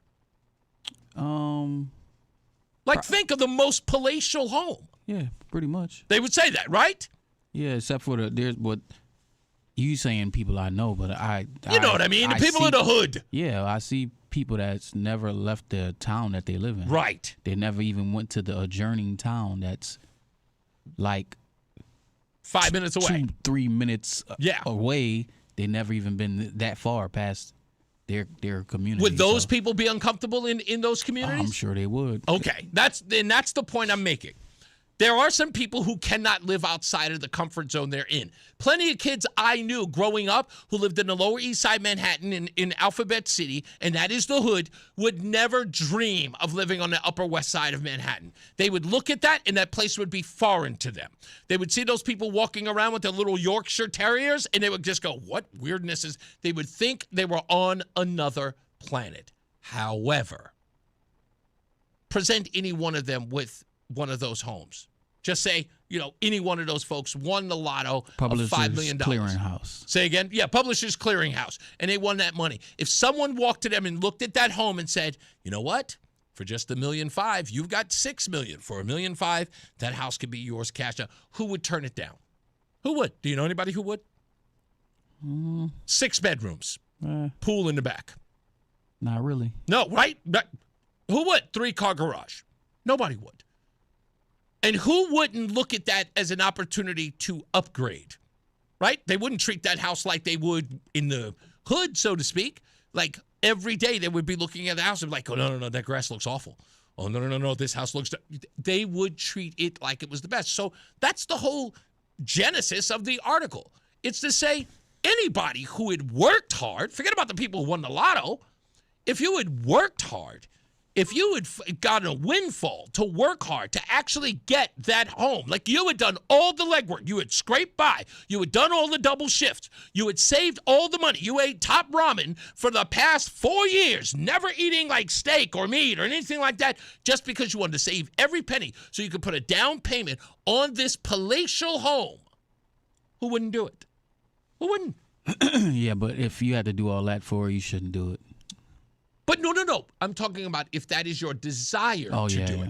Right? It's your desire to do it. My question is, what if you put all of that sweat equity into your life and you moved into that palatial home, and then all of a sudden, out of nowhere, the government says, you know what? We're just going to build a high-rise next door because we want to make sure that everybody gets an opportunity to live the life you fought so hard for. You know what? You fought hard, and that's wrong. We're going to make that easy for anybody and everybody, and they don't have to eat all the top ramen and save all of the money and scrape by and do the double shifts. In fact, they currently don't even do any of the work that you did. We're just going to plant them right next door. How would you feel about that? That somebody got to, in essence, cut the line. Happens all the time. Yes, but are you okay with it? It's part of life. Oh, it cannot be part of life, Roland. It surely is. No, I'm not arguing that it isn't. But my point, should it be? No, I mean, should I? Come on, Roland. Look how much hard work you put into the home that you're living in now. To make it, I mean, come on. I'm not going to say you live like a lavish life, but you live a damn good life. Would you not say? Yeah. Okay. I'm a middle class guy. Yeah, you're a middle class guy. Okay. But you do recognize how much sweat equity you put into getting a middle class home or being a member of the middle class. You wouldn't trade it for the lower tier, would you? I've already been there. You've been there. That's what I'm saying.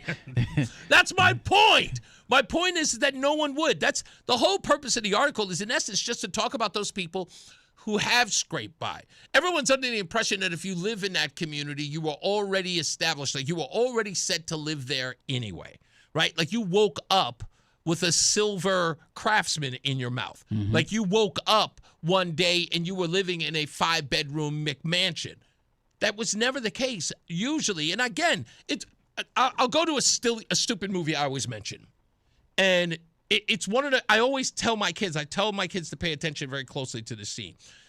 One of my favorite movies by John Hughes is called Pretty in Pink. It was the height of my Molly Ringwald crush when I was a kid. What kind of movie is that? It's a romantic comedy. Be quiet. Anyway, he's making another point. Anyway, but in that movie, Ducky goodness gracious, Molly Ringwald, I forget her character's name. But anyway, Ducky and Molly Ringwald are driving in a car, and they're driving by these beautiful homes. And Molly Ringwald's character says, Andy, that's her name. Andy says, I bet you the people who live inside don't even realize how beautiful those houses are. And I always took issue with that because that makes no logical sense. Of course they know how beautiful the house is. It's probably the reason they bought it in the first place. I think more so she's trying to insinuate that they're so used to that lifestyle that it doesn't even... They take it for granted. Yeah, they take it for granted. Yeah, but everybody moves into a house because they find, well, at least usually, some people move into a place because they have to, right? It's suitable.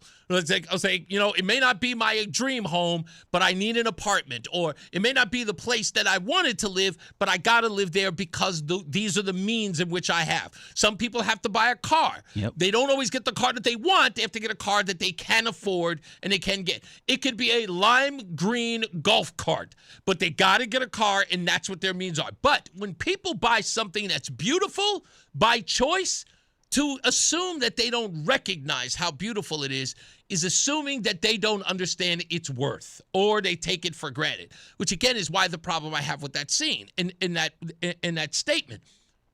Of course they know it's beautiful. They earned the right to buy something that beautiful. Yeah, not all of them. Some of them inherited the right to buy. How many people in the world have inherited their money? A lot of it. I'm sure a lot, but if you think the percentage-wise, I don't think. In fact, you know what? When we go to a break, I'm going to look up how many people have inherited their money in the United States versus those who have earned it on their own. You earned it on their own. Yeah, I'm dying to tell. That's good statistics to look up. Because then it out. lets you know, it really helps you understand how many people in this country who are wealthy really did the work on their own. Because look, Bill Gates did not, grow up with a silver spoon in his mouth. And neither did what's the other guy? Who's the FedEx owner? The FedEx owner guy. I don't know. The guy who invented FedEx is probably. No, he went. He started it from scratch. That's right. Sure did. Because he went to college and wrote a paper and his professor said this will never work. That's right. And he dropped out, and him and his homeboys started their own thing. Isn't that crazy, huh? Yeah. Huh. Well, the premiere. Fire that guy. Yeah. You know what that reminds me of? Talking about fire that guy. It's always, never try. When anyone tells you can't get it done, do it anyway. I used to when a passion. I hated that so much. This is where I got my hunger from, as far as being a competitive monster that I am. Yeah. People used to say, "Oh, you can't do this and you can't do that." Mm-hmm. Me and my cousin would try to not only do it, but do it 10 times. Yeah. Just to show you. You said I couldn't do it. Doing it once I couldn't do it once. Enough. Yeah. I just did it 10 times. I remember. I tell people this story all the time. It still makes me laugh. What is it? Eddie Murphy talking to Rodney Dangerfield, and Rodney Dangerfield telling Eddie Murphy when he was starting, he goes, "Hey, what do you have to do all that cursing for? You don't have to curse all the time." And it's a couple of years later, and Eddie Murphy's at a bathroom stall, and standing there is Rodney Dangerfield after Eddie has become like the biggest star in the world. And Rodney looks at him and goes, "Hey, what do I know?" Yeah, exactly. It's like, what do I know? What's interesting about that, and this is crazy, you know what the other part of that story is, the 360 moment? Many people say that Rodney Dangerfield, in the latter part of his career, started cursing in his act. People forget that. Oh, so he was trying to he was stay relevant a little longer. He was trying to stay relevant and ended up putting curse words in his act. That was never his thing.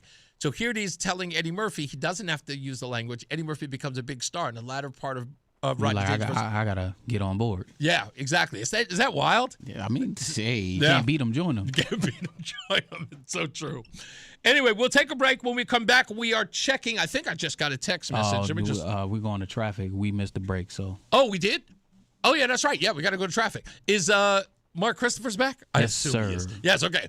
Mark Christopher is back in the BPS Lawyers Traffic Center. Ugh, look at me forgetting exactly where I am. Okay. He says, okay, so that's Josh Elliott. He just sent me a text message that says he's running a few minutes behind. Roads are ish, he says. Let me see. Let me ask him how soon does he think? Do you think? And I will put that in there because we got plenty of time. We've got traffic and weather coming back up at 4:08 in a second. So I think he's got plenty of time before we do that. Also, again, I just want to say I'm I'm just over the moon about having had a discussion with Gordon Chang, and the fact that he actually said when your heroes tell you that's a good point or you're 100% on point, it's like being graded by your favorite teacher and getting all A's. It's like the best feeling. I'm just really, really excited about that. And my wife is texting me about this. She's like, "Oh, that's so cool." I'm like, "Yeah, it is kind of cool." They say never meet your heroes. I don't think that's true. So, coming up, if he can get through traffic, Josh Elliott is on his way here. I think he's driving up from Hamden.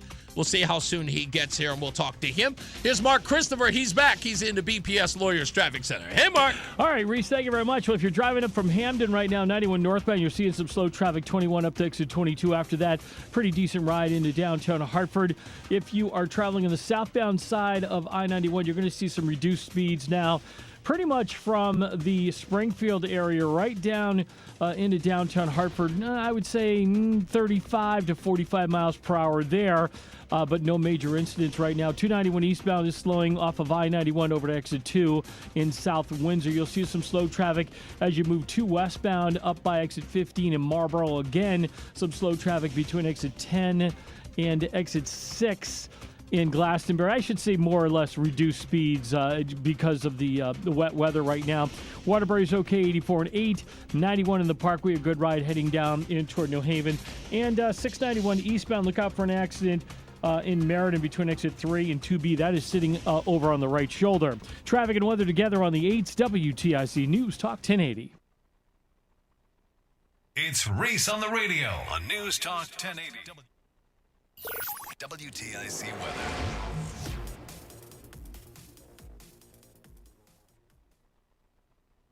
Snow mixing with sleet and freezing rain at times the rest of this afternoon, keeping untreated surfaces slippery. Snow and sleet accumulating and covering to an inch or so. High right at the freezing mark, 32. Rain freezing on some surfaces this evening. Spotty freezing drizzle overnight. Watch for icy spots, low 30. Clouds breaking for some sunshine tomorrow. Warmer tomorrow afternoon, high 52. Cloudy and cooler Thursday with occasional rain, high 43. I'm Bob Larson of the WTIC Weather Center. Get a head start to your day with WTIC News Talk 1080. Listen to us live on the Odyssey app before you even hit the road. Get the breakdown on the biggest news stories that Connecticut is talking about. To get started, download the Odyssey app and search for WTIC News Talk 1080. This is WTIC News Talk 1080 with Brian and Company in the morning, Reese on the Radio in the afternoon, and news around the clock. WTIC and WTIC FM HD2 Hartford and Odyssey Station. 30 degrees at 4. I'm Dave Mager, WTIC 1080 News. At the close, Wall Street deep in the red, but it was much worse earlier. The International Monetary Fund warns the war could darken the global economic outlook. The Dow was down 1,200 points earlier. Now, the Dow closing at minus 412. S&P was down 64. The NASDAQ is minus 228.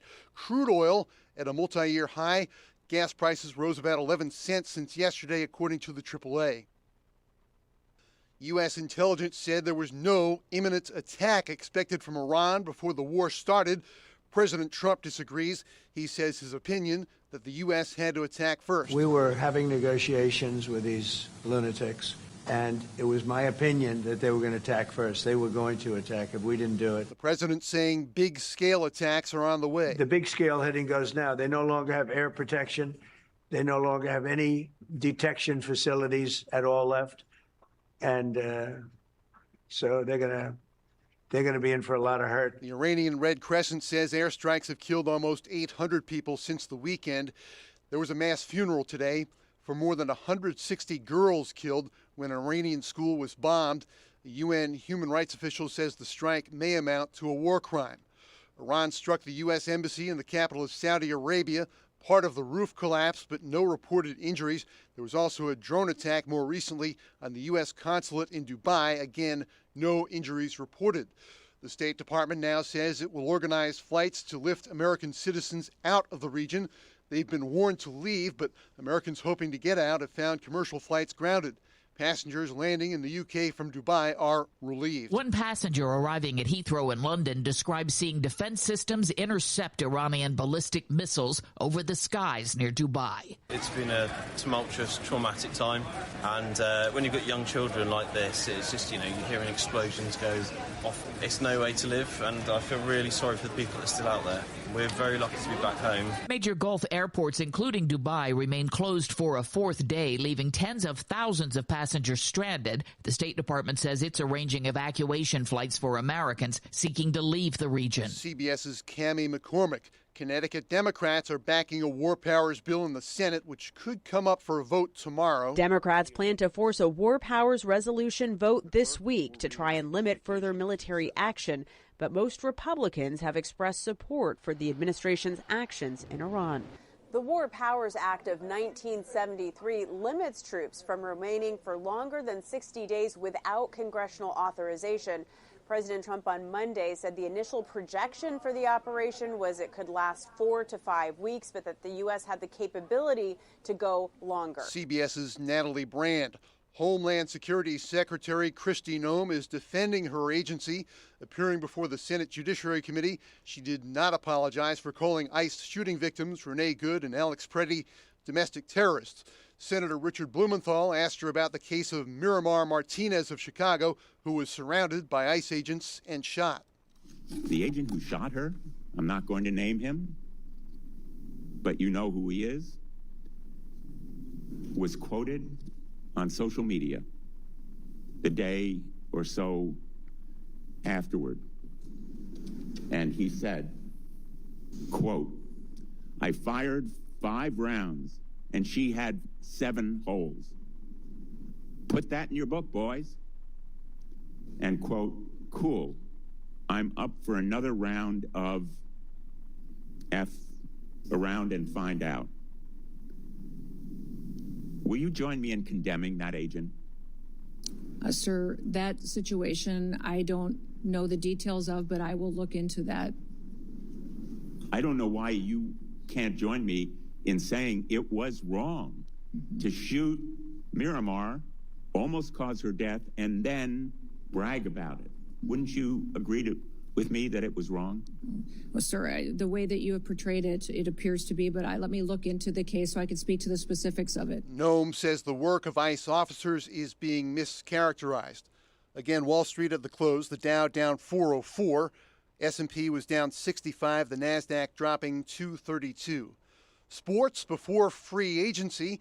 ESPN reports the Jets have placed the franchise tag on running back Breece Hall. Indianapolis now placing a transition tag on quarterback Daniel Jones. NBA Knicks in Toronto, NHL Bruins home for Pittsburgh. For more, check out WTIC.com. I'm Dave Mager.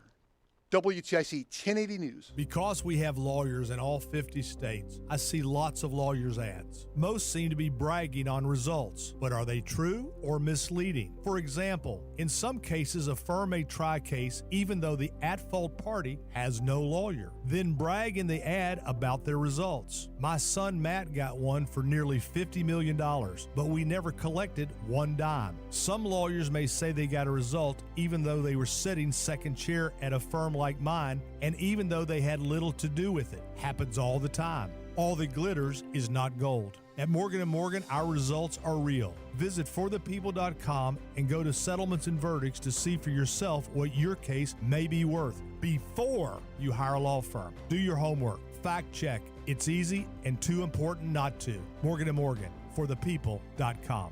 Injured? Dial pound law. Nicholas Russo, 157 Church Street, New Haven, 06510. It's Reese on the radio. And don't say we didn't warn you on News Talk 1080 WTIC. All right, we're back. Reese on the radio. Looks like Josh Elliott just came into the building. Roland is going out there to go get him now. We'll get him in the studio. We'll sit right across from me in a minute. Goodness, I was going to go in the stupidest thing that I read today, but guess what? I did find out an answer to our question. And if you're just joining us, Roland and I were having a discussion about people in this country who are wealthy. And the people who in this country who are wealthy, how much money they have, whether or not they got their money doing their own work, or whether or not they inherited it. And that number is astounding. Roland, so when you get in the studio, I'll tell you before we go to Weather and Traffic with Mark Christopher. Josh, have a seat there. Look at him looking all fancy with the light. What is going on here? That is, what is that?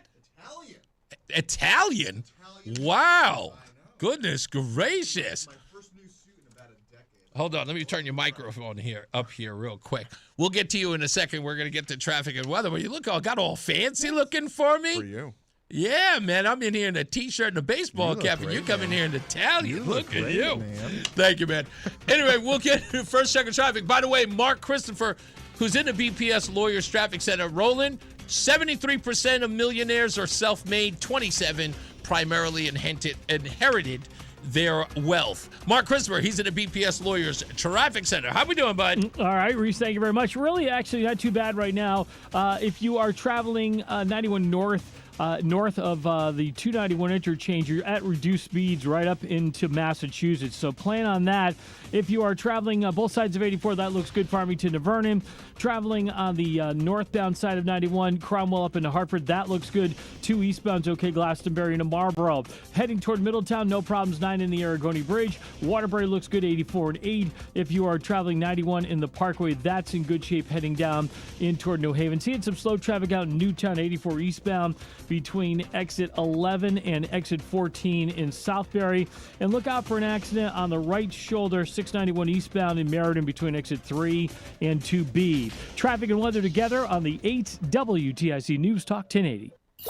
WTIC weather. It's a snow, sleet, freezing rain the rest of today. South of Hartford, it's pretty much changed over to rain, freezing rain at this point, but still some snow and sleet to the north.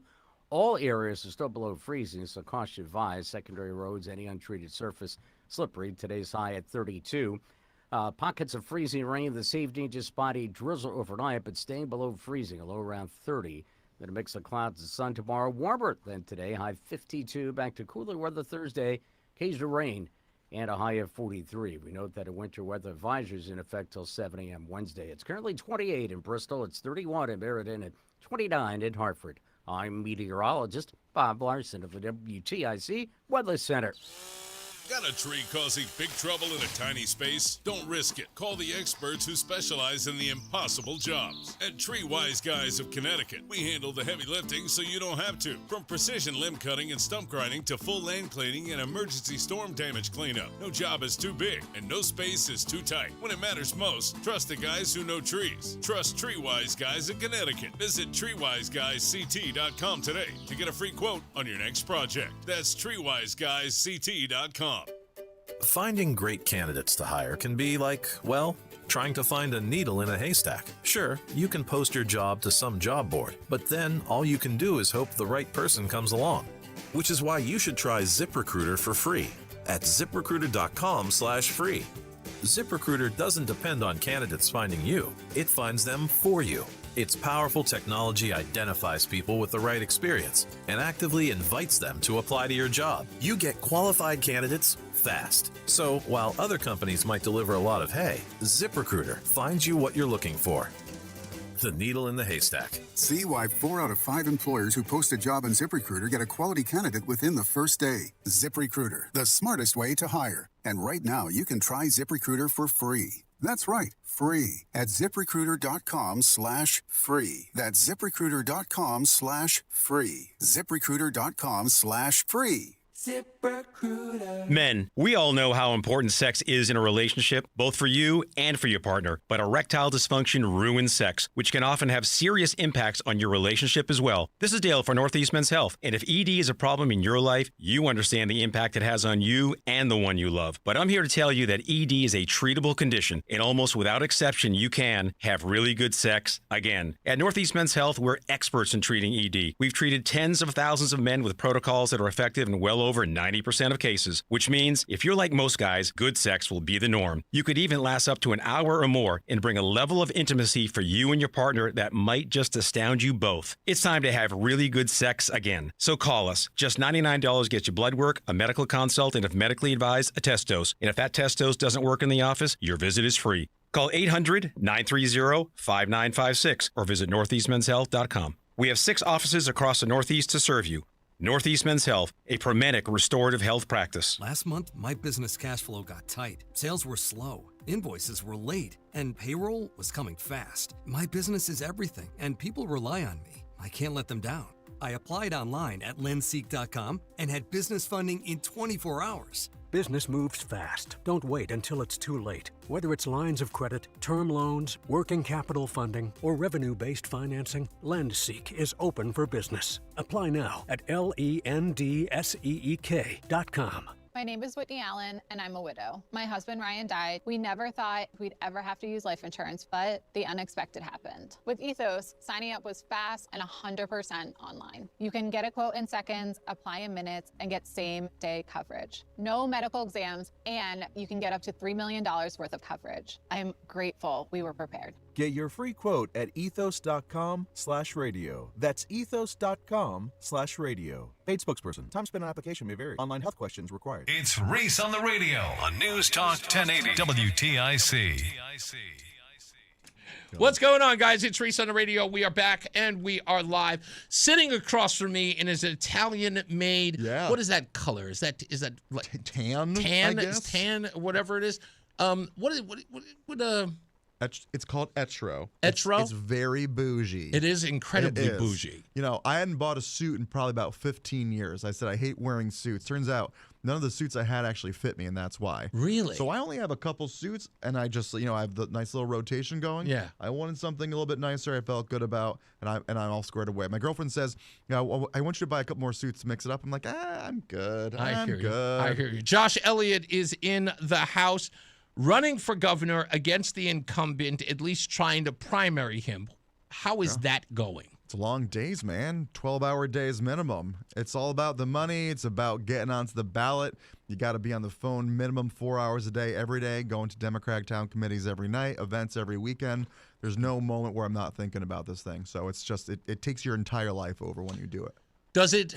Well, I can imagine it doesn't, because if you're anything like me, you are not discouraged at all of the polling data that's out that sort of says that, this race is already decided and Governor Lamont is winning. Why?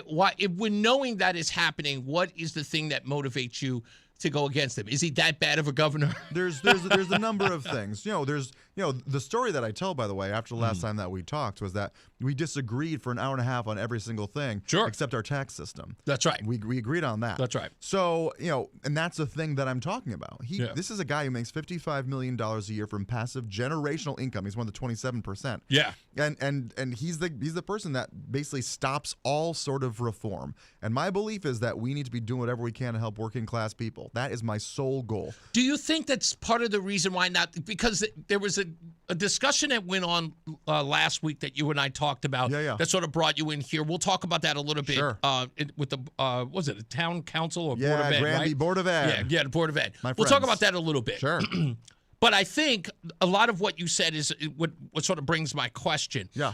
Is it because there is this resistance of infighting in the Democrat Party that you have not been able to attack the governor about some of the things that are happening? I'll give you a perfect example. Sure.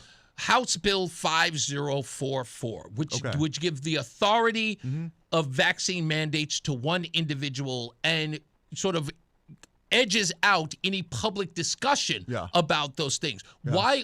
Why are you not talking about Ned Lamont putting Connecticut, putting nutmeggers in a position that one person determines what our vaccine policy is? Why can't you discuss it? Because I know you're not cool with that, Josh. Yeah. Do you know that? Here's what I'll say. Come on, you're going to sit up here and tell me that you would give that authority to one person? So, do I know specifically what's in that bill, where it's going to land? No, but I want to back up. I was one of the leaders on eliminating the religious exemption. I'm assuming, do you know what this is? Okay, so basically, in K through 12, there was an exemption that said, if you as a parent don't want to vaccinate your kid, you could say that because of my religion, I don't want my kid to be vaccinated. Okay. But what was happening is the vast majority of parents were not doing this based on religious grounds. They were doing it based on moral grounds. In essence. But they were using the religious exemption. How do I know this? Well, my own mother did it. Okay. I also just know a lot of other people that did it. So what was happening was we were seeing the rates of kids that were vaccinated go down, down, down. Now, was it at the point of being dangerous? No, it was not. But was it getting to that point based on trajectory? Yes, it was. Right now, because we eliminated the religious exemption, we are one of the best vaccinated states in the country. So I'm telling you this only in terms of the basis of where I come from, because I believe in the safety of vaccines. I believe in the efficacy of vaccines. I do understand this idea of putting too much power in one place. I don't know enough about 5044 yet. Okay. So I can't opine about the specifics of that bill. Well, you need to, because there are a lot of people who are outraged by it. And I'll tell you, they are going to start asking you the question about what you think about it. So I know you know nothing about it, so I won't press you on it. No, and I'm on the committee. I'm on the Public Health Committee. Okay. I will be learning about it. Okay. A lot of the things that were coming through the pipeline right now are coming from the governor's office, because they put out this big stack of things they'd like to see. Then it's up to us in the legislature to work on them. So we in the committee have to be talking these things through.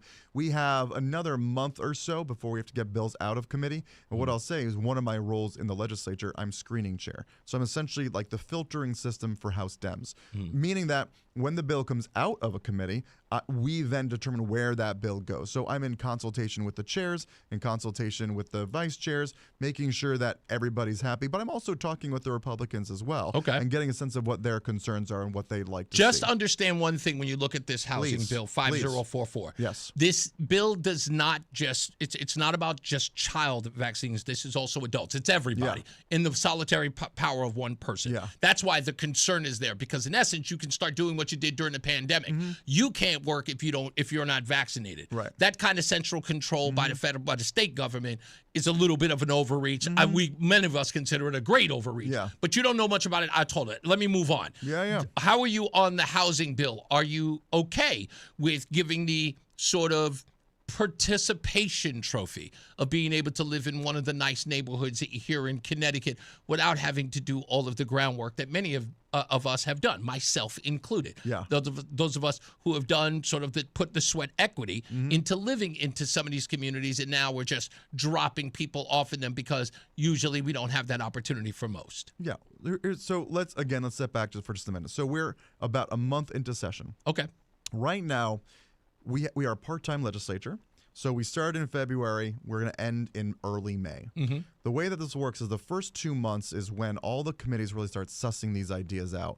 And because it's a short session, we have 3 months or so, all the ideas that we have right now are all basically leftover ideas from the first year, from last year. Understood. So this is a lot of these ideas that we're seeing were from the 5,002, which turned into 8,002. Now, here's what I'll say about where you're coming from specifically. There is this sense from advocates that when people are allowed to live in any sort of town, any municipality, we see better outcomes in terms of education, better outcomes in terms of job opportunities. Because Josh, they're already allowed to live anywhere they want. Well, that is true technically. Okay. No, that's a fact. It's not a technical thing. Yeah. I am allowed to live in any community I wish to if I can afford to live there. I agree with you. I agree with you. When I say technically, what I mean is that a lot of towns price people out. And you don't have the public services that you need to have transportation between different towns. So ultimately what happens socioeconomically, a lot of people end up having to live in very specific places. And so a lot of the housing advocates say, well, we need to figure out ways to provide social services that allow people to live in the town that they work. And when I say allow, not in terms of like you are not allowed to live here like there's some sort of like gate, but allow in terms of socioeconomically, ensuring that there is affordable housing for people that work in the I totally understand where you're coming from, but what I'm saying here, and then the argument here is that many people in these communities, right, who have developed these communities, right? There's a sort of structure. We're talking about wealthier communities? Of course we are. Okay, yeah. I just want to make sure we're on the same page. No, we're talking. Yeah, of course we're talking about wealthier communities, or communities that people again have worked their way to. This is. And again, this is a guy coming from Hollis, Queens, from the ghetto, if you will, right? You worked your way Connecticut, up. exactly, is considered the brass ring. There's no other way to look at this. The way that we look at this, those of us who scraped by to get here, right, worked hard to get here. This is a form of participation trophy. But wait, hold on. What's being taken away from people that are living in wealthier areas? What is being taken away? What's being taken away? In many ways, I would say their sense of community. In essence, we're just dropping people in for the sake of making it affordable for just anyone. Here's what I'm saying. I've seen the communities that these people come from. Look, I don't have to sugarcoat it for you. I'll tell you straight out. I can see the communities that these people come from. They may be good people, but I know where they come from. Okay? And there is a certain level or degree of which we, in our neighborhoods, want them to understand. And if they don't understand the culture of a neighborhood, because look, guess what? Wait, hold on. I just want to clarify. Is them people of lesser socioeconomic means? Those people who, I'll have to be honest with you, are they of less social economic means? 100%. Okay. Do they understand? I'm just trying to clarify what we're talking about. Do they understand how communities operate that are outside of the cities, like Hartford or New Haven? If those people do not understand, now I'm saying that there are some people who would live in those communities and understand. Yes, we've got to keep it. You're concerned about crime? Oh no, I don't necessarily know about crime. There's no way to vet these people on whether or not they're criminals. Wait. So what is it you're concerned about? My concern with is when somebody has earned the right to live in a community, they usually treat it like they've earned it. Okay, so it's a matter of respecting yes, because the space? You do have to understand, Josh, when you have earned the right to live someplace. Are you talking about like loitering or like graffiti and things let's like that? Let's get back to the point. When you have earned the right to get something, you treat it with respect. When you earn the right to buy a BMW, you make sure that nobody scratches it and that it's parked in a safe space and nobody comes near it. What is the it? What I'm saying to you is that when you drop someone into a community who hasn't earned the right to be there, they don't appreciate it. That's not something that's a theory. That is a fact. If you just tell them anybody can live there. It's an emotional thing. No. You're saying, okay. Statistically true that if you have not earned the right to anything, you will treat it like it's garbage. In essence, there is no earned value. What is the treating of a community living like garbage? Living in a community that you have not, that you know, and most of these people know. But what physically are people doing that we don't want them to be doing? What we don't want them to be doing? I don't know. Treating it like it's trash, dumping litter. I don't know. Being loud and disrespectful, not respecting members of the community. But wait. Hold on. And another thing, I'll go one step further. We have regulations. I will even say no. We don't have regulations on whether or not people have behavior. I'll tell you one thing that happens all the time. Let me explain. No, we don't. Let me explain to you. If I'm going to a shopping center in my community, right? And the community that normally when I'm there, everybody treats each other graciously. Good morning, how you doing? But then you have a group of people who in essence have been plopped in, who've always seen the other side as people who don't respect them or people who look at them funny. Yeah. Those people walk into the communities with those attitudes, and they see everybody as an adversary. Yeah. Those people, they never wanted us in this neighborhood. Yeah. They walk into these situations with an attitude. So if somebody says to them, like, sweetheart, can you please not do that? Oh, you got a problem with me because I'm such and such? Those are the type of things, because, again, they're not from around there. Yeah. They don't understand the way in which the community flows. I don't know, man. There's some, like, rich people that act pretty crappy, too. Absolutely, but I don't think that you understand. But maybe you're being. I'm playing devil's advocate a little bit. No, I understand. I understand what you're saying. Yeah, but you know that this to be true. That if you get a bunch of people in a community that already have an adversarial bent. No, I'm telling you that this is true. People with an adversarial bent, sure. But what I will say to you is I believe that there are people of lesser economic means that don't think that way, and there are people of. How do you vet them? Oh, I mean, you don't vet them. So you say, let's run the risk of saying, well, they may not be but adversarial. There's no real risk. There's a lot. Let's just allow everybody in, and then we'll weed out the ones who disrespect the community after. Dude, there are wealthy people who act like dicks too. Yeah, you're just saying we're saying we're okay with the wealthy dicks, but not with the poor dicks. Can you stop using that word? My point. No. What I'm saying to you is that the wealthy, Richard, has earned the right in the community to be, hey, he's earned the right because he worked his way up. What I'm saying to you is this. I know you disagree. Yeah, man. Because your end result is, here's the end result. What I'm saying is that you would put more faith in the person who doesn't have the opportunity than the faith that you would put in the people who have already earned the right to be there. That's my point. I just know there's a lot of people who get help and are just grateful for the help, and that's really it. And there's no way for you to know that for certain, Josh. See, this is the thing. No. But there's also no way to know for certain that they're going to act in a way that I understand it, but see, here's the thing. Their space. Here's the thing. Yeah. So what I would say is, and this is the interesting part, there are many people in your party who have just assumed these people are great. And my response to that is, how do you know? When you go, these people being people of lesser means. No. Yeah, so what? Okay. So what? They're of lesser means. I'm still making the point. I'm trying to clarify. No, I'm making it clear. You say I don't care if they're of lesser means. My point to you is this: is that when you say, "Well, these people are great. They're just like everybody else," and I go, "How do you know that?" And I go, "Well, I don't." It's like, then how do you get to tell us that they are? Oh, I don't know. I think we're all pretty similar, man. That's really it. No matter how much money you get, I think we're all pretty similar. How do you know that we're all pretty similar? How do I? By living, by being a human, by talking with people? What do you mean? How do you know anything? I don't. That's the point. I've never made the assumption that they are. What I'm saying making the assumption that they're different. No. I'm making the assumption that the people who have earned the right to live anywhere, the people who have earned the right to buy a car that is very expensive, those people usually treat those things like they are expensive cars. People who are handed them freely, statistically, always treat it like crap. You're saying a community is like a thing. Why is it that every person who wants... You ever notice that every person, hold on, you ever notice that usually some people who win the lottery win millions and millions of dollars go broke immediately? Totally. You want to know why? Absolutely you want to know true. why? Because when they've never been around money, they don't know how to spend money. Absolutely so true. It's always statistically true that if you put someone who's never been in a position and put them in that new position, they always fail because if they know nothing about the respect of money, the understanding of money, they usually disrespect it. I don't know if I agree with that analogy. I think the statistics bear them out. But I got to go to a break because we got another check of weather and traffic. A spirited conversation. I like you, man. You have no idea. I really do. We'll take a break. Mark Christopher, he's in the BPS Lawyers Traffic Center. Hey, Mark.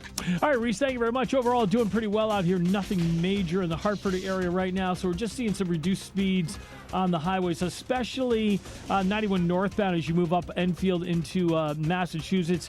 Southbound 91 just losing a little speed as you move down between exit 40 and 37 in Windsor, and again by the 84 interchange in Hartford. Northbound 91 looking good now. Cromwell up into Windsor. Both sides of 84, not a bad ride at all right now from Farmington out into Vernon. 2 eastbounds in good shape, Glastonbury to Marlboro. Quiet Middletown, Waterbury, 84 and 8 looking good. 84 eastbound in Newtown, some slow traffic, 10 to 11. 95 South New Haven, a little tight down by exit 44. This traffic report being brought to you by Columbia Implant Center in Manchester. Traffic moves slow, but your transformation shouldn't. Columbia Implant Center provides full dental implants in just one visit. Open 7 days a week in Manchester to fit your busy life. Get your smile back today at ColumbiaImplantCenter.com. Traffic and weather together on the 8th WTIC News Talk 1080. WTIC weather. Snow mixing with sleet and freezing rain at times the rest of this afternoon, keeping untreated surfaces slippery. Snow and sleet accumulating and covering to an inch or so. High right at the freezing mark, 32. Rain freezing on some surfaces this evening. Spotty freezing drizzle overnight. Watch for icy spots, low 30. Clouds breaking for some sunshine tomorrow. Warmer tomorrow afternoon, high 52. Cloudy and cooler Thursday with occasional rain, high 43. I'm Bob Larson of the WTIC Weather Center. Follow WTIC News Talk 1080. Don't miss out on important updates in Connecticut. From breaking need-to-know news, weather alerts, and more. Follow WTIC News Talk 1080 on the Odyssey app now. And now, a WTIC News Update. 30 degrees in Hartford at 4:30. I'm Dave Mager, WTIC 1080 News. Israel stepping up airstrikes on Iranian missile launchers as the U.S. continues to pound the capital. Fresh explosions rocked Tehran with hundreds of fighter jets in the skies over Iran's capital city, as the U.S. and Israel warned the heaviest strikes are yet to come. CBS's Natalie Brand. The Iranian Red Crescent says almost 800 people have been killed. Iran is retaliating against Israel and other Middle East countries, disrupting energy supplies and travel. President Trump contradicting Secretary of State Rubio and U.S. intel. Rubio said yesterday Israel was going to strike Iran, so the U.S. had to strike preemptively. The intel said there was no imminent attack by Iran, but Trump says he's of the opinion Iran was going to attack first. The president says it had to be done. It was my opinion that they were going to attack first. The president says Iran's top leadership has been taken out. But now what? The worst case would be we do this and then somebody takes over who's as bad as the previous person, right? That could happen. Linda Kenyon, CBS News, the White House. A lot of contradictions. Trump also said someone from within the regime might be best to take power. Wall Street is hurting. The Dow was down 1,200 earlier. Crude oil up about 4% today. CBS Money Watch correspondent Kelly O'Grady says that's behind the downturn. When you see oil continue to go up rather than just a little bit of a spike and stabilize, that's when investors start to worry about inflation. The Dow down 404. S&P closed down 65. The Nasdaq was minus 232. Midterm elections getting started with primary day in Texas, North Carolina, and Arkansas. There are Senate primaries with Democrats Jasmine Crockett and James Tellerico facing off in Texas as incumbent Republican John Cornyn faces Attorney General Ken Paxton and Congressman Wesley Hunt. Trump did not endorse any of the three, and Rice University political science professor Mark Jones says an endorsement might not have made a difference. In the U.S. Senate race, Trump's on the ballot, but you have three Trump options, and so there's no real differentiation. In North Carolina, Democrat Roy Cooper and Republican Michael Whatley are the favorites for their Senate nominations. Governor Lamont issues a veto of $3.8 million in Democratic budget earmarks. It sets up a clash within the party over spending reform. The vetoes include $2.5 million for an outdoor rec program in Hartford. Republicans are giving the move a thumbs up. Bridgeport Democratic senators Heron Gaston and Sujata Gadkar-Wilcox say at a time of unprecedented federal cuts, Connecticut should not be, quote, cutting into the bone of some of our most vulnerable communities. Sports before free agency, the Jets placing the franchise tag on running back Breece Hall, and ESPN reporting Arizona will soon release quarterback Kyler Murray. NBA Knicks in Toronto, NHL tonight, the Bruins hosting Pittsburgh. For more, check out WTIC.com. I'm Dave Maker, WTIC 1080 News. Let's take a step back in time to an era when things were built right, built to last, and a handshake meant something. Yankee Home delivers that same craftsmanship still today.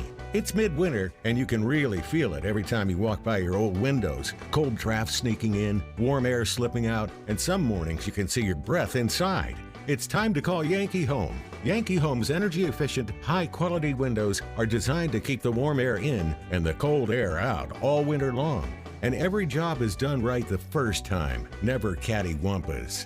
Take advantage of our winter special. Buy 4 or more windows and get free installation or financing options like 0 down and 0% interest. Call Yankee Home now at 1-800-885-HOME. That's 1-800-885-HOME. Or visit yankeehome.com. Yankee Home makes it easy as can be with our never cattywampus lifetime guarantee. Yankee Home. On approved credit, restrictions apply. We all hear the radio ads about the IRS. They tell you to be afraid, to be scared, and they try to frighten you into calling. I'm not here to do that. Tax Relief Advocates is different. TRA is here to tell you that if you owe money to the IRS, whether it's $5,000, $50,000, or $500,000, we have a solution. It doesn't matter if you're sitting in your car, at work, or with your kids. No matter where you are, call now. 800-575-9834. Don't lose hope. TRA can eliminate or reduce what you owe to the IRS. Generous programs are now available that can give you a fresh start. Our passion is taxes and helping individuals fix their IRS problems. We have over 1,000 5-star reviews on Google and an A+ with the Better Business Bureau. You don't need to be afraid of the IRS any longer. End your tax nightmare today by visiting us online at TRA.com or call 800-575-9834. That's 800-575-9834. Tax Relief Advocates. Real solutions for real people. Stay locked in. Reese on the Radio is on WTIC News Talk 1080. I have to admit, one of my favorite interviews in the world is sitting right across from me and Josh Elliott. Probably because talking to you is like debating with like my brother. Yeah. You're a pain in my ass. I believe it, man. You're like completely pain in my ass. I believe it, man. And but it's fun nonetheless. It's a nice little spar. Yeah. I've got traffic and weather coming up, but I want you to tease them. So behind the scenes, I was telling you that Martin Looney has got this plan where parents who wish to homeschool their kids wants to give them a DCF file. My pastor, Pastor Todd Williams, was here on the show yesterday, and he's I guess he was at a public hearing today to discuss that. He's homeschooled all of his kids. Yeah. And he's fighting this because he's like, why would we be putting a DCF file on every parent, on every kid? Reese, I was homeschooled for 8 years. Okay, so you were homeschooled. Come on, man. So you understand this. You were like deep in the weeds on this. So you're going to sit up here and tell me you agree with Martin Looney here? Buddy, here's the thing. It's not about the parents that are doing a good job. It's about the parents that are having their kids like malnourished and like starving in their basement. Okay, yes, I get both of those cases. That's it. That's two cases. I get it. What if it was zero, man? Yeah, no. That's my point. I think you're missing another part of this. Okay. So we're going to get deep in the weeds on this, and we'll talk about it on the other side. Because if I start bringing it up now, then we'll never get to traffic and weather, and people will be mad. I don't want to get them mad. But I think you're missing something here. But like I said, I want to talk to people. I'm so sick and tired of talking to people who agree with me. I'm getting sick and tired of you. No, I love it. I'm going to talk a little bit about that. Of course, I want to talk about some of your campaign. Yeah. Because I'll be honest with you, Josh, this sounds unfair. I really, really want you. I want you to take it to this guy. You want to get on the debate stage with him, don't you? I want to win. Okay, well, aside from that, do you at least want to get on a debate stage? Of course. I think you'll nail this guy. Of course I would. He'll never agree to a debate. He knows he'd get crushed by me. Come on, man. Yeah. He will never. Behind the scenes, I want to tell you a story that someone told me about Lamont. Yeah. That you may know already. Okay. I'll tell you about it behind the scenes. I can't really talk about it on air. Yeah. But a very, very reliable source told me something about meeting with Lamont that blew my mind. And I just want to pick your brain about it. Sure. But I may be informing you or giving you a little bit of intel if you don't know the story. I love intel. I'm sure I want to share it with you as well. Also, sitting across from us, what's your name again? Aiden, that's right, Aiden. Aiden is sitting here. He is a much attractive Peter Griffin. And he does. He looks like him. I'm going to take a picture with him later. He sorry. does. But I mean that in a good way. You do. You're very handsome Peter Griffin, without a doubt. Mark Christopher, he's in the BPS Lawyers Traffic Center. Hey, Mark. There's a handsome version of Peter Griffin. I'm going to take a picture of him. You will not believe it. Quit today. No, he's not. He is adorable. Well, we'll take a break. Hey, Mark. All right, guys, thank you very much. If you're heading into Hartford right now, both sides of 84 moving well, Farmington to Vernon, 91 north and southbound. You'll see some reduced speeds as you move between 36 and 38 in Windsor on both sides of 91. 2 eastbound's okay into Glastonbury. If you're traveling 91 southbound, south of Cromwell, we got some slow traffic between 21 and 20. Same story northbound 91 in Middletown between 20 and 21. Quiet Waterbury 84 and 8. No problems 91 in the Parkway heading down in toward New Haven. And out in the quiet corner in Woodstock, Route 171 shut down in both directions at Senezex Road because of a two-vehicle crash there. Traffic and weather together on the 8th WTIC News Talk 1080. WTIC weather. Put your weather advisory into effect till 7 a.m. Wednesday. A mix of snow, sleet, and freezing rain the rest of today. A high of 32, so mostly below freezing, meaning untreated surfaces are indeed slippery, and the snow and sleet accumulating up to an inch or so. Though most of that's done. At this point, it's mostly sleet and freezing rain. That'll linger into this evening. Just a little drizzle overnight, but below freezing, a low 30, so watch for icy spots. It'll be warming up tomorrow. Clouds giving way to partial sun, high 52. Then rain back in the area for Thursday, and a high of 43. Currently, it is 28 in Torrington. It's 31 in Wallingford and 29 in Hartford. I'm meteorologist Bob Larson of the WTIC Weather Center. Hair Volume from New Nordic will make your hair look thick and healthy. Available as a tablet or delicious gummy. Hair Volume is available online at Amazon and at newnordicusa.com or in the hair care aisle at your local CVS. I'm Dan Morgan of Morgan & Morgan. Last year, millions of people called us for representation. Why? Because trust grows when you win, and we've won a lot. Over $30 billion and counting. When you call America's largest injury law firm, you're calling a family. You're calling an army, our army. You're calling somebody who will fight for you. Injured? Let our family fight for your family. Morgan & Morgan, forthepeople.com. Herbie Fisher. No representation is made that the quality of legal services to be performed is greater than the quality of legal services performed by other lawyers. A Social Security update. 70 million Americans collect Social Security benefits today, and millions more will join soon. Now, a new study finds 70% of Americans don't get the full benefits they deserve. But recipients can use simple strategies to boost Social Security benefits by as much as $188,000 over a lifetime. Social Security expert Michael Allen says it's true and reveals 5 key strategies to increase your benefits. It's all in his free special report. Newsmax calls the report your best guide for bigger Social Security benefits. Whether you're getting benefits or soon will, you need the Social Security report. Get it free. Call 800-999-9690. 800-999-9690. We'll text it to you right away, along with President Trump's act cutting your Social Security taxes. Call now, 800-999-9690. 800-999-9690. Text and data rates may apply. Larry Older here. You know, one of the most rewarding parts of sharing Relief Factor with you is hearing real stories like that of Sandra. She tells us, I've been hearing about Relief Factor on the radio for a couple of years, and I finally decided to try it because nothing else was helping my back pain. I know the feeling. With a 3-week quick start, she said, I went for it. Now I feel like a new person. That's Sandra's own words, and it's so gratifying to hear. I've told you about my brother Kirk, having difficulty going up and down the stairs in the morning. He wouldn't listen to me. I told him to take Relief Factor. He finally did. Began moving better, feeling stronger. Too bad he didn't listen earlier. Try it for yourself. The 3-week quick start. And see how Relief Factor could be your game changer too. It is only $19.95. Think about it. Do the math. Less than $1 a day. So call 800-4RELIEF. That's 800, the number 4RELIEF, or go to relieffactor.com. All one word, relieffactor.com. How will it feel to be out of pain? 800-4RELIEF, relieffactor.com. The NAACP calls him, whoa, I don't think I'm allowed to read this. It's Reese on the Radio. Let's just say some people are not fans. On News Talk 1080, WTIC. Do you know anybody at the NAACP? They're not fans of me. They're not. Yeah, you know, sellout, Uncle Tom, you know, the usual stuff.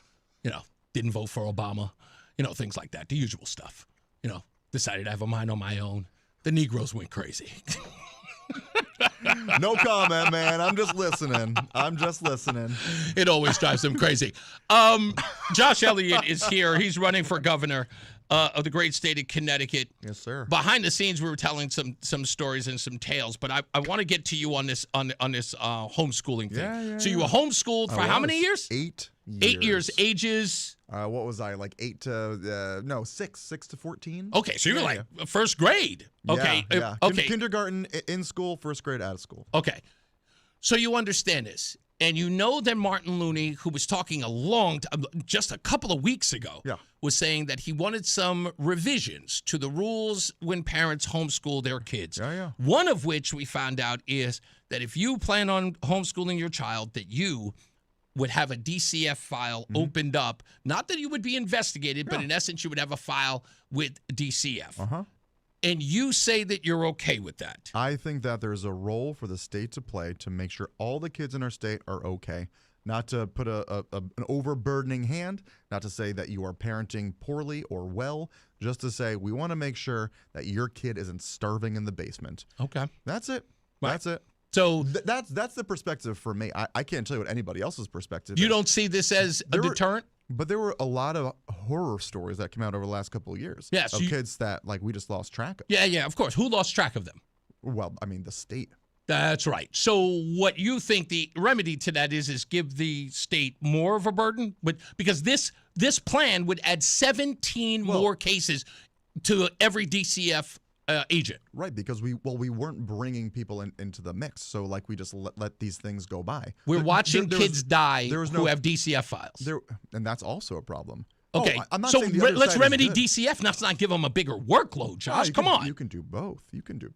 What's both? Both is ensuring that they have a wider vantage point, but also ensuring that they have the resources that they need to do the job well. There are 1,300 agents in the state of Connecticut. They already say they are overwhelmingly overrun with cases. Yes. Right? No one has told us what these cases are, but we know that they're overwhelmed. I think we'll agree on some things here, because what I find about DCF is that at its core, what the organization does is it punishes poverty, ultimately. Because if you are somebody... That's not their mandate. No, it's not their mandate, but that's become their mandate. Because basically what the state does is it's so punitive on people who are just struggling to get by and saying that you aren't doing a good enough job as a parent. But we know that putting kids into foster care is not the answer. You got to keep families together, and you can't just keep on hassling families with state intervention. Keeping them, okay, first of all, I already know that because, trust me, I'm on good authority that they do not want to separate families at DCF. But that's in fact, new. That's no, new. No, that is new because of the new leadership. Which is well, it's also new science. No, but the science doesn't bear out. Listen to what I'm telling you. First of all, you have to get bad parents away from children. Why? Because the children always die. The reason why is because the reason why there's a DCF file in the first place is because there's clearly neglect, violence, or other, and they're usually worse. But the bottom line is this idea of saying we can't punish poverty. You're not punishing poverty. You're saving lives. If you look at it, listen, this is the old saying that I used to get in AA. If you treat, listen. I think we agree on this. Nah, but if you look at, just so you know, this is my point that I'm saying. Yeah. If you address every problem like a hammer, every problem is a nail. What I'm saying to you is this. Let's forget about this whole let's try to keep the family together. Let's protect children. That's got to be the mission statement, if anything. Yeah.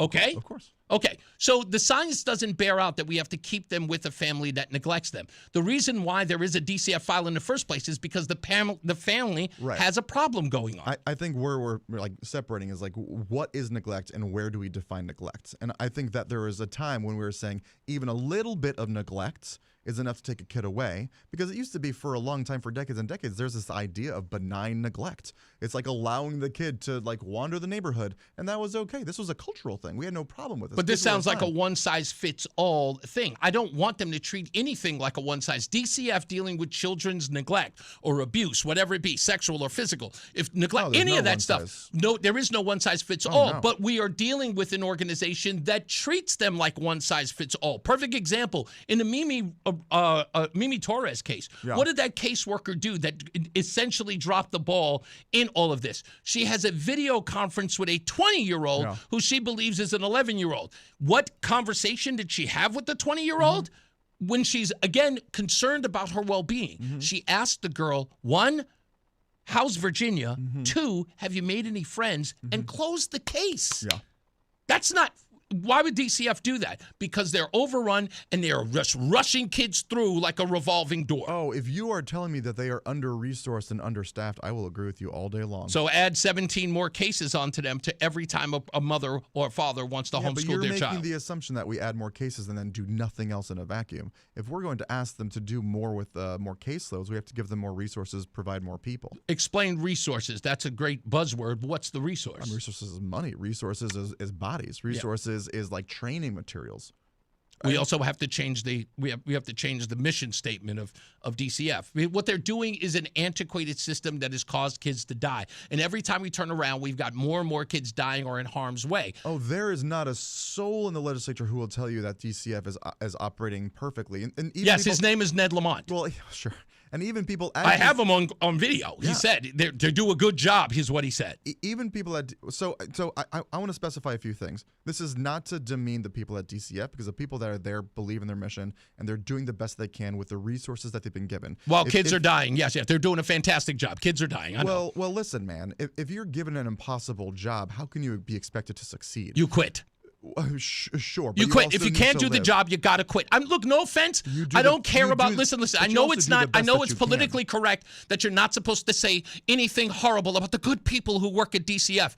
When kids are dying, I don't care how good of a job they're doing because it isn't showing up in the results. This is the niceties are boring. But you're blaming people, and I'm blaming processes. I'm saying it's a system that's broken. It's not a fault of the people that are there. If you don't give them what they need to succeed, how can they succeed? A different mission statement, Josh. The different mission statement is you and I are arguing two different things.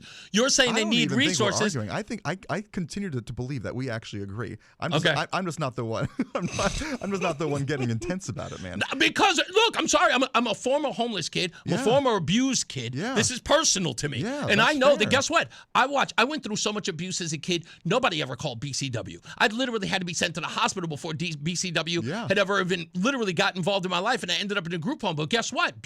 I got it on the way of my mother, who was beating me with 2x4s. Yeah. Okay, so they didn't decide to separate me from my mother until I was almost dead. Yeah. So my point to you is why are we waiting until the kids are almost dead, if not dead, before we start saying we need to turn this around? So your perspective is take kids away earlier. No, my deal is to take kids away when you see that there's clearly a problem. We have to look at the person, and we can't say, they're black and they're poor. Let's not take their kids away. No, we got to treat them like human beings and say, you are abusing your kid. You don't deserve to have one. And I don't care what color you are. In a world of perfect information, I would agree with you. Here's where I disagree. It's hard for state actors to know that that's happening. What? It's hard for... Talk to the kid. Sure, but not all kids are going to be honest about it. Or who cares? Be open about it. Or like say what's happening. Or now we're under the impression that the kids would lie about the abuse? No. Okay. If you are a victim of abuse, very often, you're a kid, you don't have the wherewithal to have the words to say what's happening. Some do, and some will, and many can, but not all will. All I'm saying is that this is not a panacea, and that we are not in a position as a state to be knowing everything that's happening. I say all these things because I think that we should have more agents, and I think we should have better training, and we should have better people that are doing this work that can help as managers, case managers, to have fewer case loads, to have better personal relationships, so that they can suss out when there is this sort of thing happening. Yeah. Because we have to stop with the nonsense, because nobody wants what happened to you. Yes, what I'm understanding, and this is again on good authority. Yeah. What I understand is going on DCF is that they have the biggest problem, and it's their own internal issue. Yeah. They have a huge problem when it comes to people of color because they do not want to separate those families because they believe those things are racist. Yeah. And what I'm trying to say is, if you think that somebody's race should determine whether or not a kid should be removed, you are a bigot, because it has nothing to do with whether or not you're black or brown, and whether or not your statistics say you're separating families who happen to be black or brown more than you are with the white kids. If you care more about that, you don't care about kids. You care about your bottom line. Yeah, man. What I will say is that I fully agree with the fact that nothing that we're doing should be based on race. Thank you. Yeah. Thank you. Of course. I fully agree with that. Yeah, of course I agree with that. All right. So I was trying to get you there. No. I know you're there.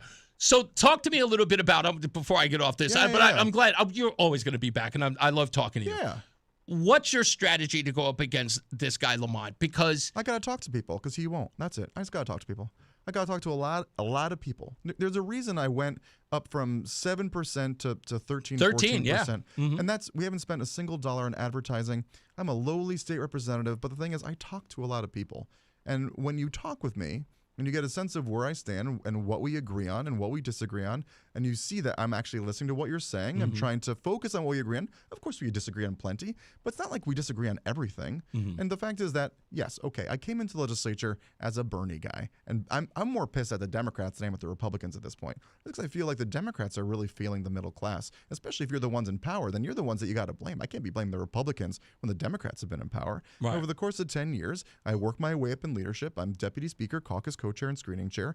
Strong relationship with the speaker. I have a strong relationship with Vin, the minority leader, and Republicans and conservative colleagues, because a lot of this work is just listening. And so what you see on the front end from these campaigns is like combativeness.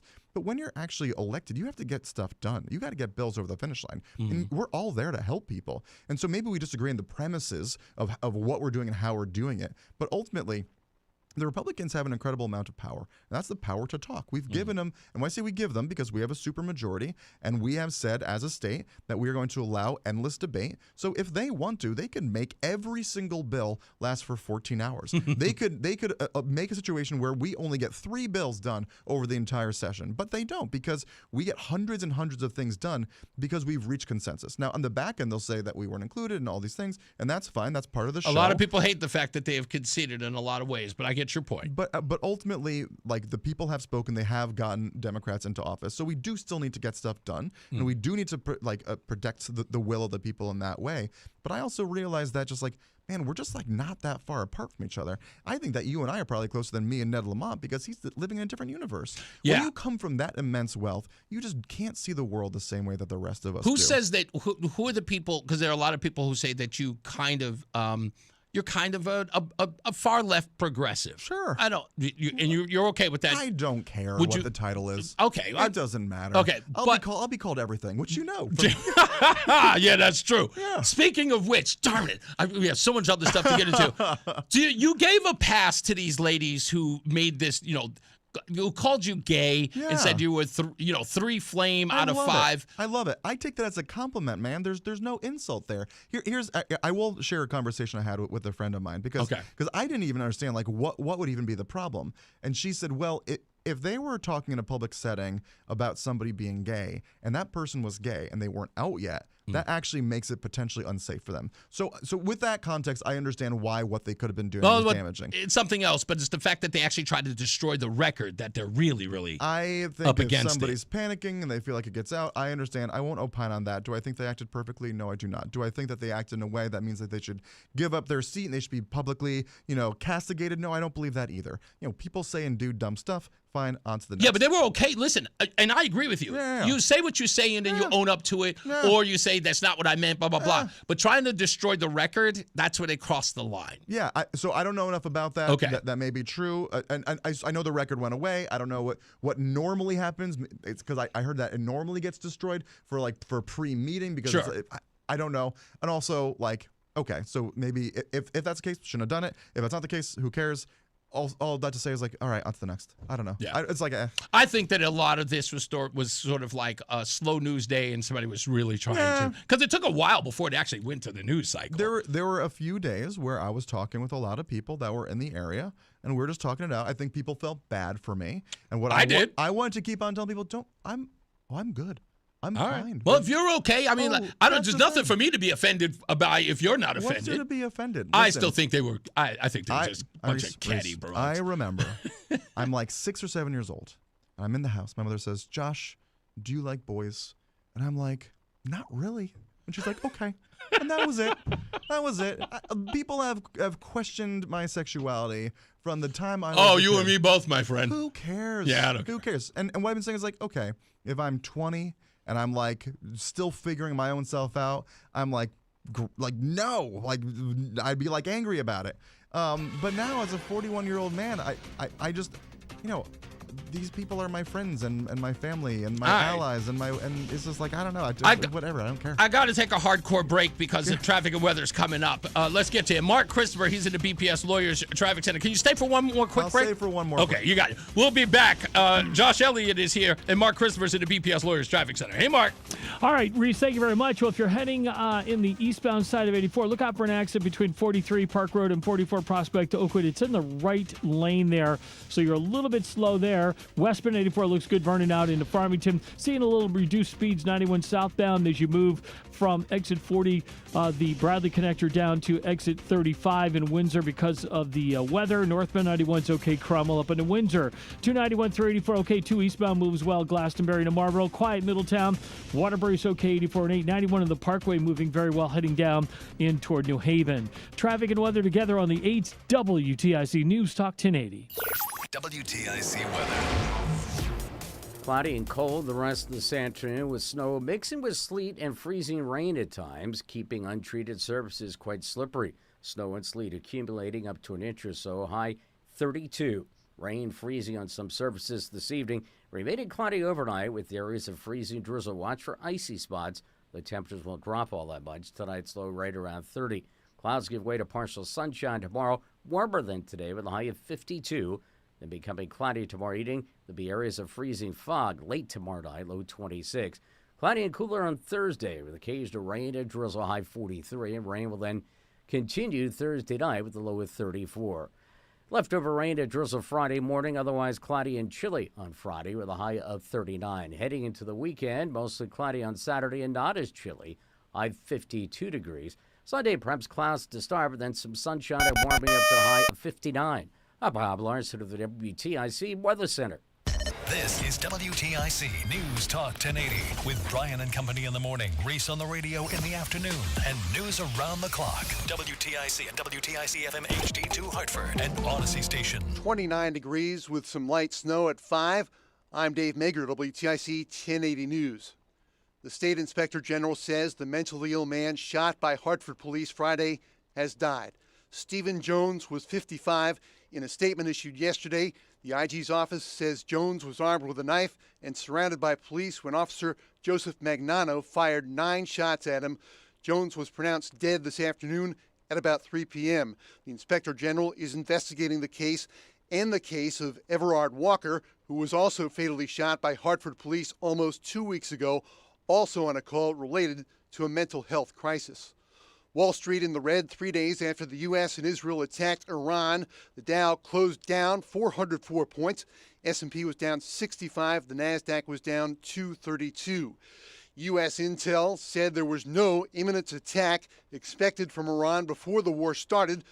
President Trump disagrees. He says it's his opinion the U.S. had to attack first. They were going to attack. If we didn't do it, they were going to attack first. I felt strongly about that. The president speaking at the White House, and Secretary of State Marco Rubio just briefed lawmakers on the U.S. war effort. Rubio said in the coming hours and days, the efforts will intensify to take apart the Iranian regime. You're going to really begin to perceive a change in the scope and in the intensity of these attacks. In the meantime, he said efforts are intensifying to get Americans out of the region by charter, military, or expanded commercial flights. The problem is, or the challenge we are facing, is airspace closures. If a country closes their airport, for example, in some cases the airports have been hit. We can have the planes lined up to go, but we can't get them to land. He said land routes may be used to get Americans to countries where airports are open. CBS's Cami McCormick, the Iranian Red Crescent, says almost 800 people have died in Iran since the attack started. Homeland Security Secretary Kristi Noem is blaming allegedly violent protesters for chaos on the streets of Minneapolis. That's where ICE agents killed Americans Renee Good and Alex Preddy.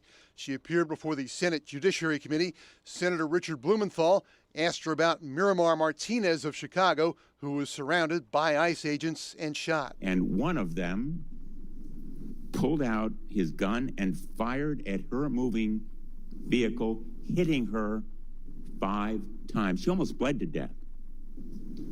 Wouldn't you agree that shooting Miramar Martinez on her way to donate clothing at her church, a United States citizen from Chicago, is wrong?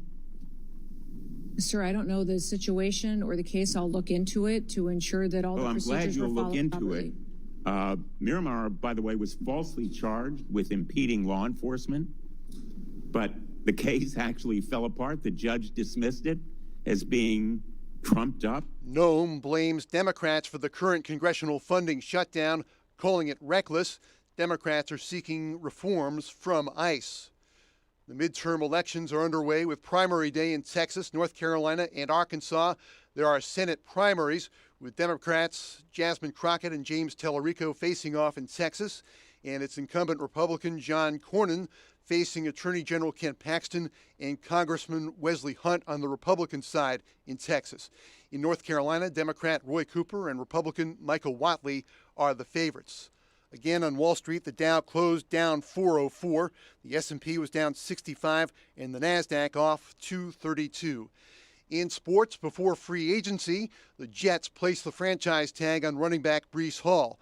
NBA, the Knicks in Toronto, NHL, the Bruins hosting Pittsburgh. For more, check out WTIC.com.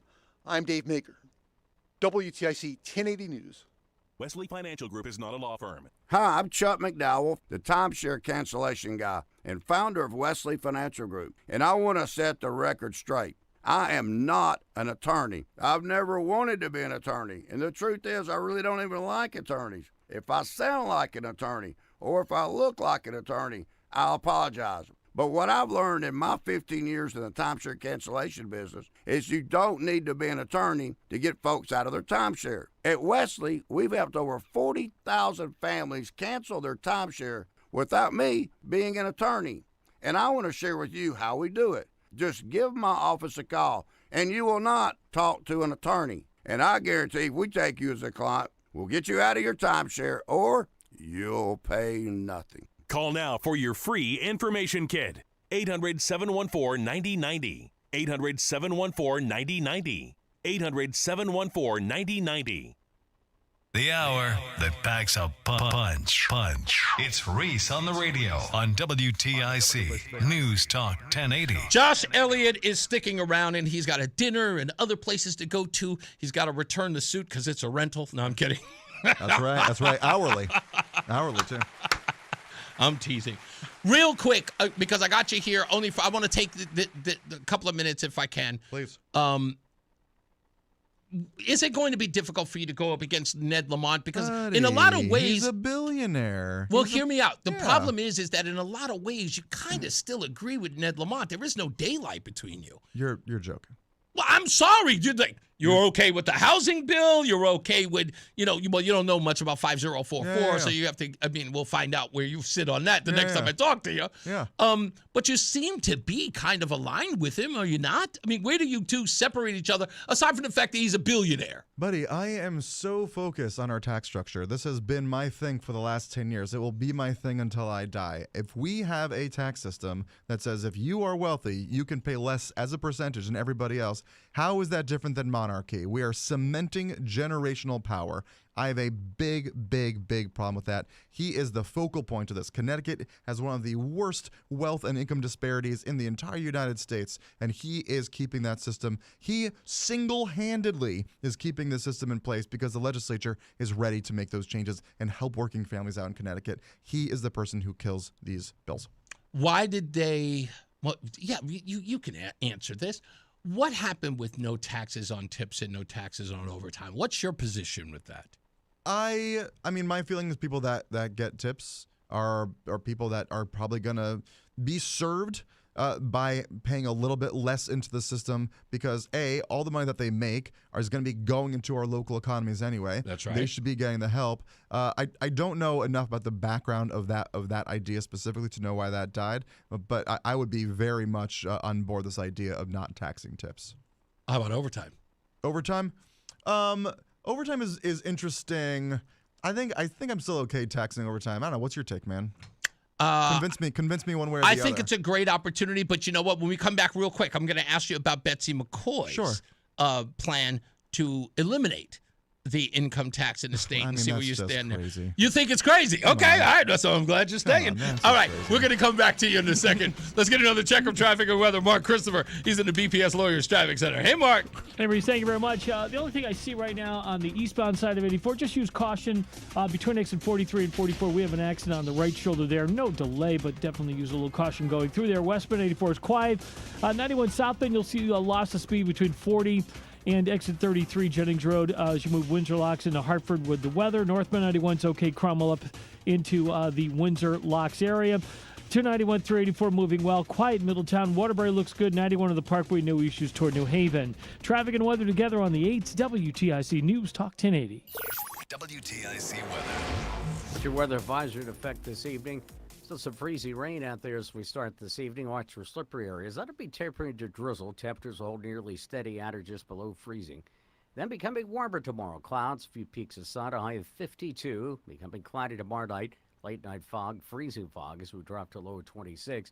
Occasional rain on Thursday with a high of 43, and rain can linger into Friday morning. Cloudy and chilly on Friday with a high of 39. Right now it is 31 in East Hartford. It's 32 in Durham and 30 at Hartford. I'm meteorologist Bob Larson of the WTIC Weather Center. Join us this Sunday for Tumalo Financial, your go-to for retirement planning and taxes. Tune into the father-son duo from 7 a.m. to 8 a.m. or catch replay from 5 to 6 p.m. Tumalo Financial, retirement planning with integrity on WTIC News Talk 1080.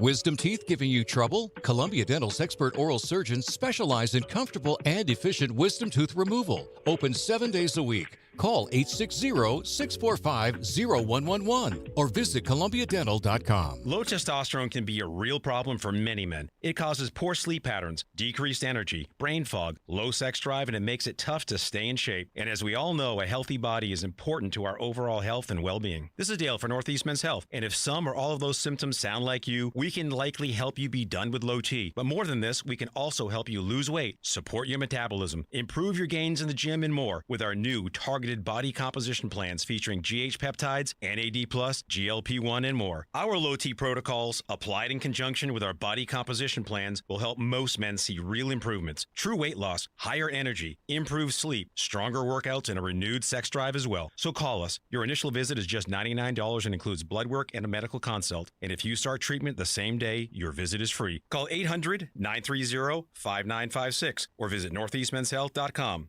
We have 6 offices across the Northeast to serve you. Featured therapies are compounded and have not been evaluated nor approved by the FDA. Provider prescription required. See website for details. $5,000. That's the average amount of money people in the U.S. are now spending on gas in a year. $5,000. That's crazy. If you drive, you have to download Upside, the free app that gives you cash back every time you get gas. That's right. You can earn real cash back with Upside just by buying the gas you're already buying. You can literally start earning cash back today. I use Upside every time I fill up, and I've already made around $300. You're putting gas in your car anyway. Why not get real cash back? If you like free money, download Upside. I'm saving the cash I earn from using Upside to help pay for a vacation later this year. Download the free Upside app now to earn cash back every time you buy gas. Use promo code FRESH to get an extra 35 cents per gallon on your first tank. You can cash out anytime right to your bank, PayPal, or a gift card for Amazon and other brands. Just download the free Upside app and use promo code FRESH for a 35 cents per gallon bonus on your first tank. That's code FRESH for a 35 cents per gallon bonus. It's Reese on the Radio on News Talk 1080 WTIC. Josh Elliott is here on Reese on the Radio. He is going wall to wall in here about everything he wants to do. Is that what I'm doing? Yeah, you know, well, you're going wall to wall in the sense of, no, you have, I was just saying to you behind the scenes, I was like, you have a very kind of devil-may-care sort of personality about you. But club owner, you said. Yeah, no, I said you look like. I said you have the persona of a club owner. Yeah. But I wasn't saying that. You could have gone with club promoter, by the way. Well, no, promoter would be disparaging. Those people are worthless to me. Your words, not mine. Nightclub owner, meaning that you have this sort of like I said, devil-may-care sort of attitude. As you were saying behind the scene, you can't control everything. People are going to love you or people are going to hate you. And you're okay with that. But I like these conversations too, man. Like, I don't come into a conversation having to be right. That's not my thing. Yeah. And this is, I work with a lot of first-time candidates, Democrats who are running across the state. And what I tell them is you can't convince anybody of anything. So take that out of your head.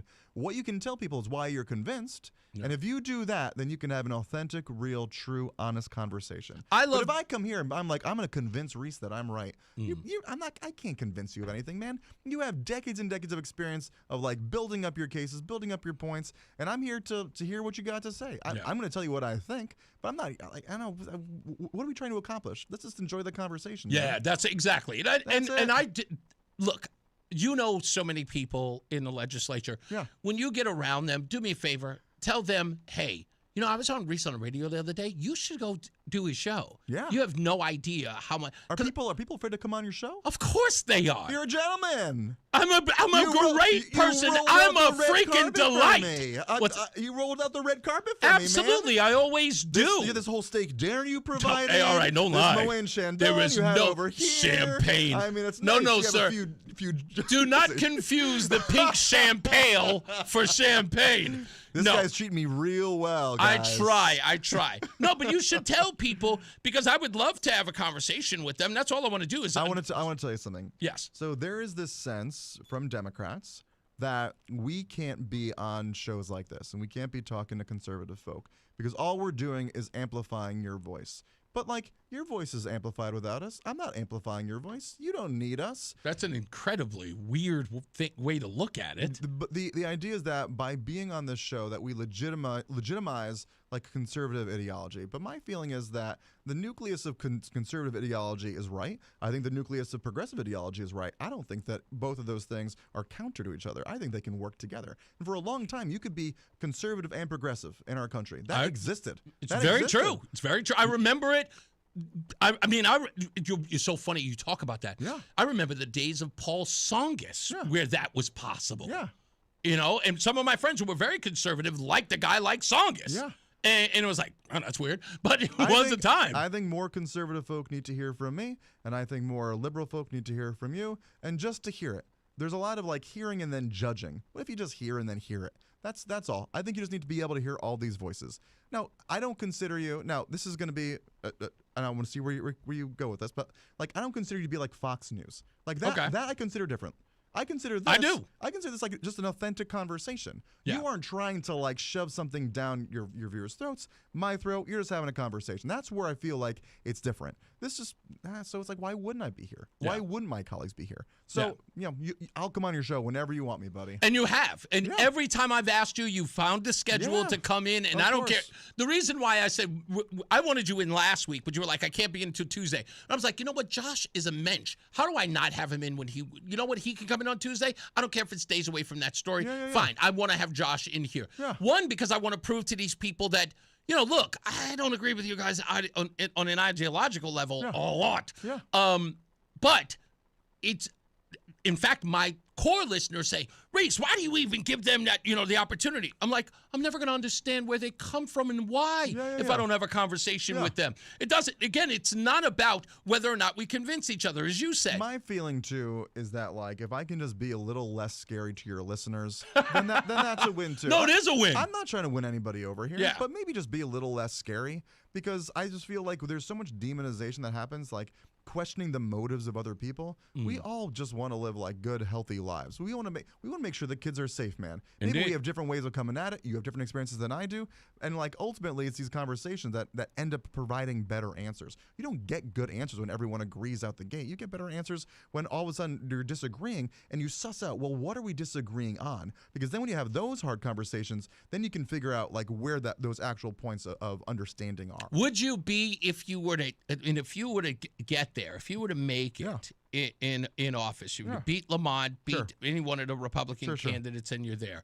How do you incorporate conservative values in your administration, or would you at all? Would it be, hey, I won, screw you guys? I'm gonna be on this show once a month. That's it. It's gonna be you. Really? You're gonna be the voice in my ear. Okay. That's a lot of responsibility. Okay. Don't try to sell me a dream. I'm already there. I do believe that's kind of having the conversations to understand, because that's the thing. I think that Democrats in a lot of ways, and I'm not speaking to you because you're here, but I think a lot of Democrats have given, you said amplify their voices. I think the part that they're missing is that they're not explaining themselves to their constituents, because guess what? Their constituents happen to be conservative as well. I say this all the time. I think the biggest problem that I see with progressive folk and the progressive movement is coming to conversations with the knowledge that they're right. And whether or not they're objectively right or not isn't even the point. If you come to a conversation knowing that you're right, you don't even give the other person a chance to come to where you are.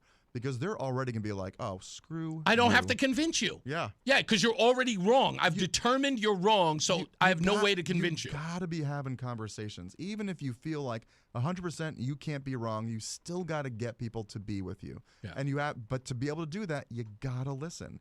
You cannot convince people if you're only talking. You can only convince people when you're listening, and they know that they've been heard and that you understand where they're coming from. Because then you can say, well, I understand what you're saying. You're saying this. And they can say, no, you're not. I'm saying something different. Okay, well, what are you saying? And then once somebody really understands that you actually understand their perspective, that's where then you can have a constructive conversation. If we walk away from this and you're like, that guy Josh, he just talked over me the entire time. He didn't listen to a single thing that I said. Well, there's like, why even talk at that point? Yeah. But I hear what you're saying, man. I understand your perspective, especially when you're talking about DCF. Like, what universe am I going to tell you that you're wrong? I have no experience. You have lifetimes of experience. It sort of sounds like you have multiple lifetimes of experience. Yeah, so like a little bit. Yeah. So I mean, but we both want kids to be safe, and so A, I'm going to cede to you that you know way more about this, and B, we both know where we want to go. Then the question is, how do we get there? Yes, and you know what?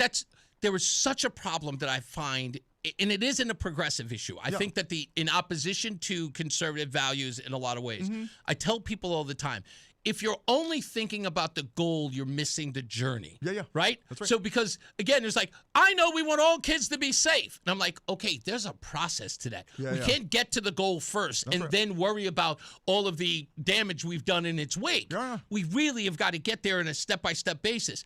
I asked somebody to do a survey, and I want to say that it was Gordon. Okay. Who was the Senator Gordon? Senator Gordon. Yeah, I'm almost positive I did. Dr. Gordon? I may be wrong on that, but I am almost certain it was. And I said, why has there not been any audit on the root causes of DCF intervention? In other words, how many cases involve drugs? How many cases involve violence? How many cases involve sexual nature? Runaways. They probably have that data now. Well, I would think that they would. And I too. said, that is something that we need to know. Why? Because then we know if there's an overwhelming case of this, that, or the third, we know where to direct, as you said, the resources to it. Right? If we have an overwhelming amount of runaways that are in the community, we know that is the reason why the caseload is so high. So now we know exactly where to put the resources. But all we have is people waking up and going, DCF is screwing up. DCF isn't doing their job. But no one is going inside and looking under the hood to find out why they're dropping the ball so often. Yeah. And again, it can't be this, they get to dictate what the mandate is by saying, look, we have too many kids that are being separated who are in houses of people of color. That's why I said, that's nonsense. Let's stop. Get off. That DEI thing or that equity and all that other stuff, it's not saving lives. It never does. It makes everybody feel good about themselves except for the kid who's dead. So that's why I want people to pay more attention to that, and that's why I was so exercised, my favorite word to use about it. You do. You're going to push back on Lamont. I'm assuming that you are going to start campaign ads soon, online, television, or what? Yeah. So yes and no. I mean, so I'm using the Citizens Election Program. It's a public financing program. The reason we have this is because we had a governor who's convicted of bribery. So we have basically the Cadillac program in Connecticut compared to the rest of the U.S. where every dollar that I raise, I get essentially $10 from the state. Now, it's not like I get $1, get $10 back right away. The barrier to entry is almost impossibly high. That said, I've raised $140,000. You need $340,000. I know, but the thing is, we're snowballing now. People are starting to become more aware of this campaign. People are getting exhausted of having this 80-year-old billionaire, be out there running the state. They want something different, and I can provide different. But also, there are things I specifically am working on that I'm trying to do. And because I'm not coming out of the woodworks, I've been doing this work for a decade. I worked my way up in the legislature. You can also look at my track record and know that when I say I'm going to do something, I'm not just BSing you. I've been doing these things. So I got to raise that money first, because when I raise that $340,000, I'll get over $3 million.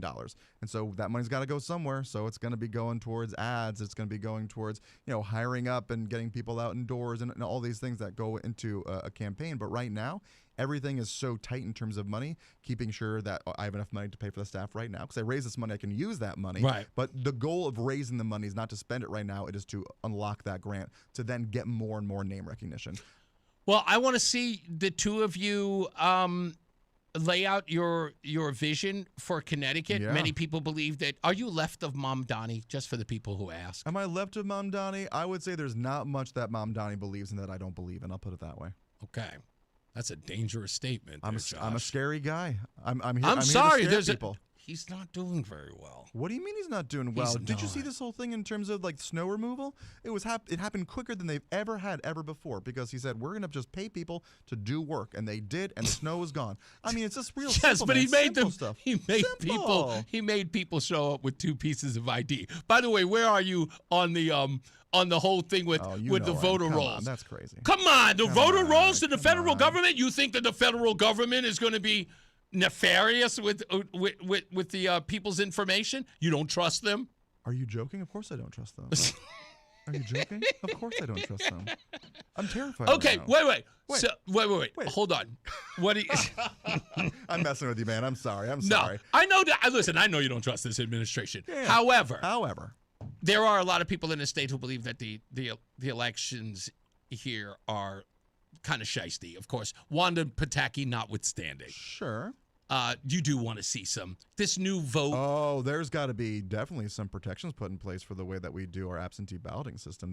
How about getting rid of it? Well, no, don't get rid of it. Just make it better. I mean, it works. It works really well in a lot of places. It can't work for everybody, though. Shouldn't it just work for people who are absent during the vote? Can it be? No. We can't make it for everybody. No, the elderly, maybe. Here's why I disagree with you. We always talk about running government like it's a business. Now, what do businesses do? What are they really good at? They're good at getting new customers, keeping them happy. Why doesn't government do the same thing? We should be keeping people that vote happy. How do you keep them happy? Make it easy. That's it. Yeah, but you can't make it easy by just willy-nilly removing things like ID, right? We shouldn't making it easy. Really? First of all, it's a vote. It is easy. You have an ID. Your ID matches who you are, and you vote. You are going to prison. There are some protections in place. It's not like somebody can just take that ballot and do whatever they want. There are protections in place. We have some places here in the state where you don't need an ID. You know that. We have some places where people show up with a credit card. Yeah, you don't need an ID, but this is part of the law. But no, what I'm saying is that that's part of the state law. We should have it where everybody has to present a voter ID, or at least there's actual government provisional ID. ballots, and if there's enough provisional ballots, then there's a whole process for that. I hear what you're saying. We want to make sure that the person who says that they are. Well, because what I'm saying is remove all doubt. Right? Isn't that important? If you are saying to me that we should have a system where everybody has easy identification and can provide that identification, I would agree with you. If we are saying that identification has to be specifically a driver's license, that's where I would disagree. Okay, I would say have it be a state ID that in essence does. But here's another thing. Like a voter ID. Yeah. Sure. If people think that it's difficult for some people, like we black folks that can't get down to the DMV. You're saying it, not me. Oh, no. They You're know it's me not saying it. It's my voice, Josh. Okay. But so when they say that the rest of us can't get down and go get us, why don't you guys, since you like spending money, just spend the money on making sure that we get our ID? To be fair, buddy, everybody likes spending money. That's not a Democrat Well, I'm just saying. Everybody. Let's just spend the money and make sure that they do. It just depends on what you're spending and money we on. have one voter ID for each person, and we make sure that they are a legitimate person who is on said ID. All right. I mean, we can spend $1.3 billion on illegals. We can spend it on IDs. And I'm sure we wouldn't even spend that much. I mean, I certainly don't think it would be $1.3 billion. I think there's a way you could do this to make sure you could do it in a way that we would both agree. Okay. Yeah. So you agree with voter ID? Do I agree with ensuring that there is one person and one vote and that we have protections in place? That's what I agree. He's applauding. I'm applauding him. You like that? Yeah. Did I evade that? Yeah, you evaded it, but then you just came around and you kind of conceded in my way. I've been anyway. doing this for 10 years. We agree on the basis that there should be no fraud in the system.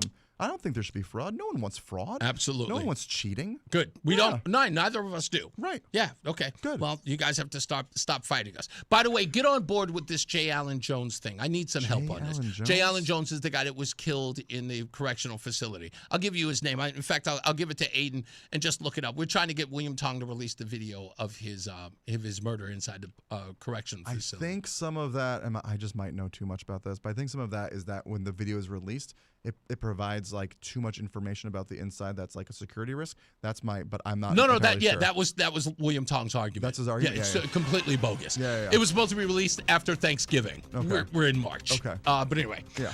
Josh Elliott, thank you so much. We appreciate you coming in, got it, and buddy. we'll get you back. Mark Christopher's getting you home. He's in the BPS Lawyers Traffic Center. Hey, Mark. Hey, Reese, thank you very much. Overall, a pretty good ride around the area despite the weather this afternoon. If you are traveling on the eastbound side of 84, look out for an accident on the right shoulder between 43 and 44. It looks like a wrecker just pulled up on the scene of that, so that will be out of there shortly. Westbound 84 looking good, Vernon out into Farmington. Southbound 91, you'll get reduced speeds now from exit 38 Pequannock Avenue down to 33 Jennings Road in Hartford. Northbound 91's quiet. Look out for an accident now on the southbound side of Route 9 between exit 35 in New Britain and 33 in Berlin. A little slow traffic there. 2 eastbound's okay in the Glastonbury. Quiet Middletown, Waterbury 84 and 8 moving well. 91 in the Parkway, no issues in toward New Haven. Traffic and weather together on the 8th WTIC News Talk 1080. WTIC weather. Cloudy and cold the rest of this afternoon with snow mixing with sleet and freezing rain at times, keeping untreated surfaces quite slippery. Snow and sleet accumulating up to an inch or so, high 32. Rain freezing on some surfaces this evening. Remaining cloudy overnight with areas of freezing drizzle. Watch for icy spots. The temperatures won't drop all that much. Tonight's low right around 30. Clouds give way to partial sunshine tomorrow, warmer than today with a high of 52. Then becoming cloudy tomorrow evening. There'll be areas of freezing fog late tomorrow night, low 26. Cloudy and cooler on Thursday with occasional rain and drizzle, high 43. And rain will then continue Thursday night with a low of 34. Leftover rain and drizzle Friday morning, otherwise cloudy and chilly on Friday with a high of 39. Heading into the weekend, mostly cloudy on Saturday and not as chilly, high 52 degrees. Sunday, perhaps clouds to start, but then some sunshine and warming up to a high of 59. I'm Bob Larson of the WTIC Weather Center. And now, a WTIC news update. 29 degrees at 5:30. I'm Dave Mager, WTIC 1080 News. Governor Lamont issued a veto of $3.8 million in Democratic budget earmarks. State Republicans support the move, but the governor's fellow Democrats are critical. Bridgeport Democratic Senator Heron Gaston says the vetoes cut key social services. These were targeted investments designed to strengthen some of our most vulnerable communities, supporting things like infrastructure, housing, workforce development, and local services that working class families across the state of Connecticut depend on. Gaston says the governor capitulated to partisan demands by Republicans. Lamont wants new spending reforms to increase oversight. Gaston says there was no waste, fraud, or abuse involved in the programs cut today. The state inspector general says the mentally ill man shot by Hartford police Friday has died. Stephen Jones was 55. In a statement issued yesterday, the IG's office said Jones was armed with a knife and surrounded by police when Officer Joseph Magnano fired 9 shots. Jones pronounced dead this afternoon at about 3 p.m. President Trump says big-scale attacks on Iran are on the way, and despite his calls for the Iranian people to rise up, Trump also said today that someone from within the regime might be the best choice to take power. As Iran retaliates, Democratic Congressman Joe Courtney is hearing from Americans trying to leave the Mideast who can't get out. There's constituents who are over in the Middle East, and particularly a couple students in Dubai, who right now, U.S. citizens are being told to depart now, full caps. The problem is there's no commercial flights. Courtney was on WTIC's Brian and Company. The State Department now says it will organize flights to lift American citizens out of the region. This is Secretary of State Marco Rubio. Rest assured, we are confident that we are going to be able to assist every American. As I told you right now, we have about a little over 1,500, maybe closer to 1,600 Americans requesting assistance. And we know that we're going to be able to help them. It's going to take a little time because we don't control the airspace closures. There's been a drone strike tonight near the U.S. consulate in Dubai. No injuries reported there. Health officials now say 50 people have been killed and 300 wounded in Israeli strikes on Lebanon. Wall Street in the red 3 days after the U.S. and Israel attacked. The Dow was down 1,200. It closed down 400. S&P dropped 65. The Nasdaq was down 232. Crude oil prices up about 5% today. Gas prices rose about 11 cents since yesterday to a national average of $3.11 per gallon. Sports, the New York Jets placed the franchise tag on running back Breece Hall. ESPN reports Arizona will soon release quarterback Kyler Murray. NBA Knicks in Toronto, NHL the Bruins home for Pittsburgh. For more, check out WTIC.com. I'm Dave Maker. WTIC 1080 News. Let's take a step back in time to an era when things were built right, built to last, and a handshake meant something. Yankee Home delivers that same craftsmanship still today. If your bathroom has moldy corners, dingy grout lines, broken tiles, and rust stains, it's time to call Yankee Home. You can have a brand new, bright, beautiful bathroom in as little as 1 day. From design to demo, plumbing to final product, our team will transform your bath fast. Every job is done right the first time. Never cattywampus. Take advantage of our winter special with 50% off installation plus 0 down and 0% interest. Call Yankee Home at 1-800-885-HOME. That's 1-800-885-HOME. Or visit yankeehome.com. That's yankeehome.com. Yankee Home makes it easy as can be with our never cattywampus lifetime guarantee. Yankee Home. On approved credit, restrictions apply. At LendSeek, we know running a business takes heart, hustle, and sometimes a little help. That's why we stand with you with our exclusive AI lending platform, connecting you to over 100 funders. If you've been in business for at least 2 years with a minimum annual revenue of $500,000, you can get up to $1 million in funding in as fast as 24 hours. No collateral, no prepayment penalties, no red tape. Apply today with no cost or obligation at lendseek.com. That's LENDSEEK.com. Wesley Financial Group is not a law firm, and Chuck McDowell, definitely not an attorney. This is Chuck. Do you feel stupid for buying a timeshare? Don't. It's not your fault. You were most likely told you could rent it, and it was a great financial investment. And the deal was available today only. If this happened to you, contact your resort or Wesley Financial Group for help today. Call Wesley now for your free exit information kit. 800-939-1441. 800-939-1441. The Odyssey app lets you jump back to the moments you missed from WTIC News Talk 1080. Download the free Odyssey app, search WTIC News Talk 1080, and tap earlier today to get started. Hey, we are back, Reese on the radio. We are almost out of here, and we've got traffic and weather coming up. So if you're on the phones, stand by. I promise I will get to you. I know you've been there for a while. I will grab you up real quick. Craig in the car says that being well, maybe I should get to his earlier comment. Does he have enough gum for the rest of the class? That being said, dialogue is positive. It was. Chris says, Reese, this criminal is talking to you like there's not a lone illegal alien in the state. I don't think he believes that. But he's on the left. I mean, that much I can tell you. He is on the left. He said he's already for forced vaccination. I thought that was wild. I wasn't expecting that. But he did make it clear he is not familiar with the bill, which blows my mind because he should. He actually is in the legislature. So 5044. I'm gonna quiz him on it when he gets a chance to see it. I know he's out campaigning and trying to, drum up some money. So I'm hoping he will at least learn about it so that I can ask him about it and what his take on it is. Spirited conversation. This is what I try to tell all the Democrats in the state. You have no idea how interesting it will be to be in a conversation with me on the air and me giving you an hour. Hell, I'll give you an hour and a half like I did Josh. I want to have that dialogue, and I want to hear these people hear you have a dialogue. And a respectful one at the end of the day. Except for Chris Murphy. Just not. He is never going. I know there's some people who are saying, it's like, I thought you wanted him on your show. Not really. Not really.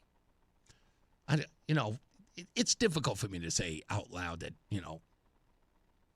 I don't like a person. I don't like him. I just don't. So I'm not interested in him.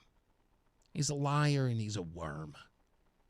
And, he could be on Brian's show all day. He can come over to Brian's show and lick his boots. Come over here and, kiss up to Brian all day, so he can be safe. He can be in his little safe zone.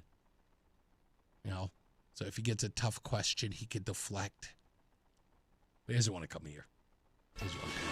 Just doesn't. I don't blame him. Let's get a check of weather and traffic. Mark Christopher, he's back, baby.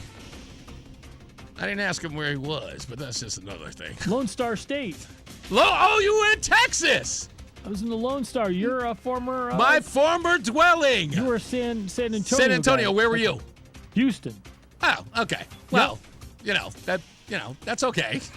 Nice downtown. I was impressed with their downtown. Very beautiful, nice downtown. Beautiful downtown. Mark Christopher, he's in the BPS Lawyers Traffic Center. Hey, Mark. All right, Reese, thank you very much. Well, if you're 84 eastbound, look out for that crash between exit 43 and 44, Prospect Oak. It's on the right shoulder. No real delay, but there's a wrecker there picking up a vehicle or two, so use caution with that.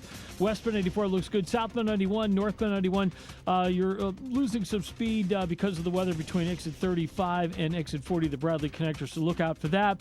Little reduced speed there. 2 eastbound's okay in a Glastonbury. If you're heading on the southbound side of Route 9, look out for an accident now between exit 35 and 33 on the New Britain Berlin line, so some slow traffic there. If you are heading into Middletown, that's quiet. Waterbury 84 and 891 of the Parkway Good Ride toward New Haven. Traffic and weather together on the 8th. WTIC News Talk 1080. WTIC weather. With your weather advisory in effect until 7 a.m. Wednesday, we are done with the snow and sleet, but we've still got freezing rain in the area. Temperatures at or below 32 with the rain coming down, so any untreated surface can be icy. The rain itself will taper to drizzle. That would be freezing drizzle overnight. Temperatures steady, not far from 30, but it will become warmer tomorrow. Clouds giving way to at least occasional sunshine, a high of 52. Back to cloudy weather tomorrow night, so late night freezing fog and a low of 26. Occasional rain and drizzle on Thursday, high 43. Right now it is 31 in Middletown. It's 32 in Manchester and 30 in Hartford. I'm meteorologist Bob Larson of the WTIC Weather Center. Have bad teeth that need to be replaced? Don't like removable dentures? Worry no more. Come on down to Columbia Implant Center in Manchester any day of the week and ask for the all-on-4 procedure. Call us at 860-643-1898. Carpal tunnel syndrome, heart failure that doesn't improve with common medicines. These are some signs and symptoms associated with ATTR-CM, or the cardiomyopathy of ATTR amyloidosis, a serious heart condition with symptoms that get worse over time. Amvuttra, vutrisiran, is a prescription medicine given by a healthcare provider that treats ATTR-CM in adults to reduce heart-related death, hospital stays, and urgent visits. In a clinical study, Amvuttra was proven to help people live longer and have fewer heart-related hospital stays and urgent visits over 3 years compared to placebo. Amvuttra lowers the amount of vitamin A in your blood, which can affect vision. Other side effects include pain in the arms or legs, pain in the joints, and shortness of breath. These are not all the possible side effects of Amvuttra. For prescribing information, call 1-833-256-2748 or learn more at amvuttra.com. Ask your doctor about Amvuttra for ATTR-CM. Hair Volume from New Nordic will make your hair look thick and healthy. Available as a tablet or delicious gummy. Hair Volume is available online at Amazon and at newnordicusa.com or in the hair care aisle at your local CVS. When was the last time you watched your home movies? Disasters strike unexpectedly. Every year, American families lose the one thing they'd run back into a burning building for, their family's memories. Hi, I'm Nick. And I'm Adam. We started Legacy Box to help save your family's most important recorded moments so you don't have to worry. Load Legacy Box with your old movies, film reels, and shoeboxes of photos. We work our digitizing magic, converting those memories right to the cloud so they're safe and accessible forever. It's fast, we always send your originals back, and it's done right here in the USA. Over 1 million families have trusted Legacy Box. Better Homes and Garden, Real Simple, and Inc. magazine are all talking about Legacy Box. New York Times columnist David Pogue says, have them digitized. I wish I'd done it sooner. Take action. Save your family's memories today with Legacy Box. Go to legacybox.com/value to get an incredible 50% off your Legacy Box. That's legacybox.com/value for 50% off while supplies last. legacybox.com/value. What's up, everybody? You know who it is. You know who it is. You know who it is. It's Reese on the Radio. Frederick Douglass of the 21st century. It's WTIC News Talk 1080. All right, we are back and about to wrap it up today. I want to thank Gordon Chang for being a guest on the show, Josh Elliott for being a guest on this program. Thank you both for being here. It has been a blast, and thank all of you some close to 700 of you who are watching the show online who have never seen this program before. I appreciate you coming here and enjoying the show. It means the world to me. And I know Gordon Chang brought most of that audience over here to listen to the show. So thank you for at least giving it a chance. If you come back, I appreciate you. I want to say this. I was talking to Josh Elliott earlier talking about, the whole housing bill and, giving participation trophies to people. And one of my faithful listeners turned around and said, that's the reason why, Reese, you forgot where you came from. I need to say this because the person who said it is black and has been poor in his life. And this is why I try to explain to, again, this is sad, but it has to be reiterated, okay? Formerly poor black people who live better, own their own home, put their children through school, in order to stay connected to the slums, they always say that line, you forgot where you came from. But I never see any of those Negroes going back to the hood. Once they brought their property, once they put their kids through school, no one ever moves back to the hood. No one does. Do they? No, I was going to say. Go ahead. Hell yeah, I forgot where I came from. I don't want to remember. Because I don't want to remember, right? So that's the whole thing. So it's always that thing. It's like, you forgot where you came from. No, foolish. I remember vividly where I came from. Vividly. And the reason why I remember it vividly, like Robert De Niro says in Heat, I ain't going back. There's nothing to go back to. The reason why you are where you are, the reason why you work so hard to be where you are, to buy your house, to live in the community, is because you never want to go back there again. Yeah. Forget all that nonsense about you forgot where you came from. The reason why you're out is because you remember. If you forgot, you just stay there, living in bliss, because ignorance is bliss. So please knock it off with the whole tethering yourself to the hood. Go on back, sell your home, and get your ass right back down there. Hurry up. Hurry up and go back into the slums, huh? And go uplift your community. You see, you get to say the nonsense of, I ain't forgot where I came from, because it gives you a buffer. Because when you tell people you ain't forgot where you came from, you don't actually have to do the work. Saying that you remember where you came from is like changing your Facebook status to support something. I support Paris. I support Ukraine. That's what it is. It's a platitude. Put some skin in the game. Okay? If you really support the hood, go support the hood. Go put your life and limb out there for the hood. Give up the glamour of the suburbs. Get down there in that apartment building. You'll never go, so spare me that nonsense. No thanks. Yeah, exactly. I'm good with all. You wouldn't. In my neighborhood, it was a lot of roaches and rats. Damn right, and nobody would return to that. Yeah, and I don't want that. Yeah, exactly. It's foolishness. These people bore me. Let's get to the phone so we can get up out of here. Matty-O is in the place. What's up, boss man? Hello, Mr. Hopkins. How you doing? Good to hear your voice. What's up, baby? Well, I know you don't take callers during guests, but when she said what people have to lose by putting up low income housing or skyscrapers, apartment building, a non-subjective argument would be property values, mill rate, public, fire, police, schools. Indeed. What's going to happen to all that? Quality of life. Yes, I mean I thought he was joking when he said it. He doesn't look at it in that way, because he keeps looking at it as, you're discriminating against them because they're a lower class. But my argument is, yes, they are a lower class. Do understand that, right? Like, he is just saying, like, that's supposed to be taboo to say. Do you know who you're talking to? I don't think it's taboo. Even if they were all great people that obeyed all the rules and were clean and kind, it still is going to destroy property, because you can't double the amount of kids going to school and the amount of people. All the public resources would be stretched so thin, never mind roads and everything else.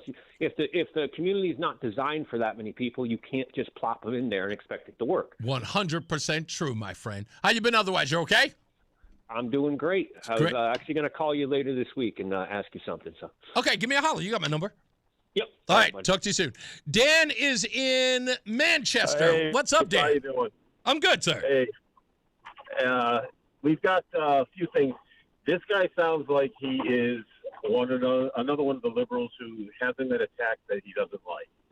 He's talking about throwing money. Everything he talked about, he's throwing money at. Yeah. Whether it's the housing, whether it's the school choice, whether it's the DCF, and from what he sounds like, I don't think he's ever had a run-in with DCF, because people that are homeschooling that are now going to have an open file, even though you've done nothing wrong. Yeah. Number one, that's like saying that you've got a file at the police station saying that you're a criminal, but you haven't done anything. Yeah, you know what it is? What was the Tom Cruise, Steven Spielberg movie? The Minority Report, right? Yep. There's a degree of that here that's sort of in line in it. But I don't think he understands, and I didn't really get into the weeds with him on that because I felt like we were going a little long. But as I said to Pastor Todd yesterday, a lot of this is really used as a deterrent, right? And as you just said, like, no parent wants a file on them with DCF. That's just as bad as having a police file. Yeah, it's really bad. And I think the other thing is, like, he was talking about, he's got one of these thought processes, attitudes of, well, it's like people going into the low-income housing in the suburbs, it's not going to be a problem, it's that. Well, I can tell you, I worked at a condo complex for 6 years outside of Hartford. We had everybody come in who had, they're on Section 8, they're on SNAP, they're on all this other stuff. They don't pay anything. They don't care about anything. That's right. Exactly. If they don't have any sweat equity in something, they treat it like entitled brats. It happens everywhere. In fact, it's a good example? Go into the project buildings where all of the Section 8 and all the Section 8 housing is, or New York City public housing. The reason why you can smell urine in the hallways and crack dealers on every floor is the everything is subsidized. And nobody, if they had to spend their own money on it, they would treat it better. Yeah, well, the funny thing is every morning I would go into work and literally fill up 3 to 4 garbage bags of trash off the road, off the lawns, in front of people's doors. Wow. And no one cared. And that was just the start of the day. Never mind all the junk that they threw outside their doors and around the houses and, mattresses just thrown out. And almost every single one of them, they're on state aid. Yeah. And again, look, and that's the crazy part, Dan, is that, again, we have the examples that show that. All you have to do is look at the inner city, right? It's there. It's right in front of your faces. And they want to, and in essence, what Josh does and many Democrats want to do is just take that and go, yeah, let's put that in the suburbs. And just like, well, I think they believe in their hearts that when you move someone out of there, they're going to be so grateful they're in a better area, they're going to completely change. Oh. And it's the exact opposite. Yeah. There's no change in some aspects, because when you get to the property outside of Hartford where you have management companies and people there to take care of it, and people do take care of keeping the place nice, they get the thought process of, well, why would I do it? They're going to pick it up every day. Why would I care about this? They're going to take care of it every day. That's right. It's 100%. And never mind the pot smoking.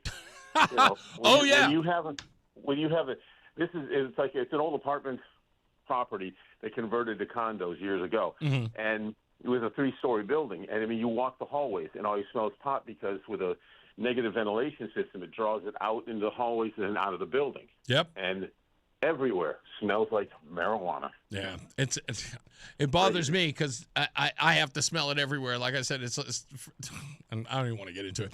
Thank you, Dan. I appreciate you, buddy. Thanks, bro. You got it. Lynn is in West Suffield. Hello, Lynn. Hi, Reese. I don't even know where to start with this guy. I really, really don't. I gave you an hour and a half full, so yes, I totally understand. Your cup runneth over.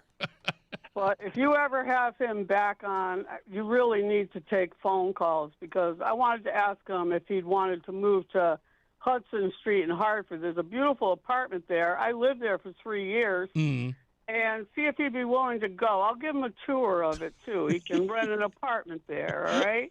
And the other thing was El Grasso built beautiful condos right off of Main Street, right near Colts Park in Hartford, for Section 8. And within a year, they were trashed. Wow. Every one of them was trashed, just like what the guy said, before you. Yeah. They were just junk. And did he say anything about all the illegal migrants in Connecticut? No, he didn't. But usually those would be the folks that would be moving to those communities. And, again, I think what he was trying to do was debate me into saying that these people were undesirable. But I think he got the point. They are. They are undesirable. And he thought like for some odd reason I was going to be ashamed to say that. I'm not ashamed to say that. They're undesirable. Why are they undesirable? Because desirable people would earn the right to be there. Exactly. And what he needs to know is we need jobs. There's no way. I really hope you could get Betsy McCoy on, who's running. I've had her on whenever she'd like. Well, I don't want to oversaturate, but I have had her on, and in fact, wasn't she on Friday, Roland?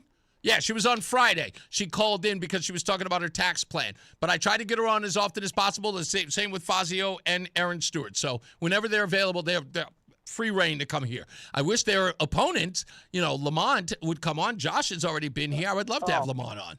Lamont would never come on. Yes, I Connecticut's know. $90 billion in total debt. Do you know that? Yes, well aware. There's $90 billion in total debt. Lamont opened a business in Tennessee. And you know what? Connecticut? It's so funny because the argument is that his wife didn't move the company in Connecticut because of high taxes. However, the taxes in Tennessee were lower. That's the argument that's made online.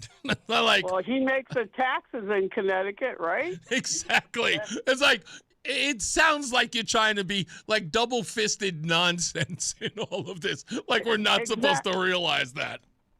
And I also wanted to talk about the DCF workers. Okay, most of them are now working from home. Like I said, I grew up in Hartford. Most of my friends were on welfare. The DCF needs to go to these homes where these children are. That's right. Between 6 and 9 o'clock p.m. That's right. Without calling ahead of time, Reese. That's right. No forward calls, and find out actually what's going on in these homes. That's right. I can tell you right now, most of these moms, and I know this for a fact, have their boyfriends working all day, and they come home between 6 o'clock when all the state workers are rushing home to their suburbs because they're scared to death to be there. And you can't imagine you can imagine. Yeah. After what I know. What's going on in those homes. Yeah, you know what? Remember the days, Lynn, you'll remember this. Back in the days, the welfare system used to have the face-to-face, like in the movie Claudine, where the agent would come to the home.